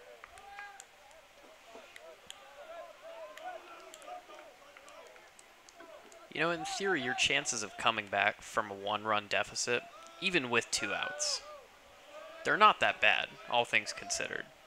But I think the way that the Tigers are playing right now, it feels like you're in a 99-1 scenario. As Johnson does extremely well to lay off that one just above the belt. And you have to wonder if we think that way from behind our microphones, how much more does it weigh on the minds of Tiger players? They know the scenario as well as anyone. And the 2-1 is in their first strike. So Tigers down to their final strike here in the opener of the series with the Centenary Diamond Gents. Will they rue to regret the 11 they've left on base throughout this one? Heck, they might do that even if they win it. And the 2-strike pitch is put by Johnson out into center field. The play is there to be made, and it is by Guin. So the Tigers fall 8-7 in a close affair here in San Antonio. Centenary Gents get 8 runs on 9 hits, commit 5 errors, and leave 7 on. The Tigers get 7 runs on 7 hits, only commit the 1 error, and leave 11 on base. The story of the game was Mark Tyndall unable to get out of the first inning. You see that big 5 spot from the visitors. Put them out in front to stay. They never trail in this one as they take the opener of the 3-game series. We'll be back with you tomorrow for the doubleheader. Games at 2 and 5 o'clock. The Tigers will look to turn it around. As you can see their upcoming schedule, they won't look past these next 2 games against Centenary tomorrow as they look to bounce back. That's 4 straight losses for Tim Scannell's ball club. We'll see what they have on offer for you tomorrow in San Antonio. For Sam McWhorter, Josh Moxigemba, and the whole crew making this possible for you on the Tiger Network, we'd like to thank you for joining us, and we'll see you tomorrow.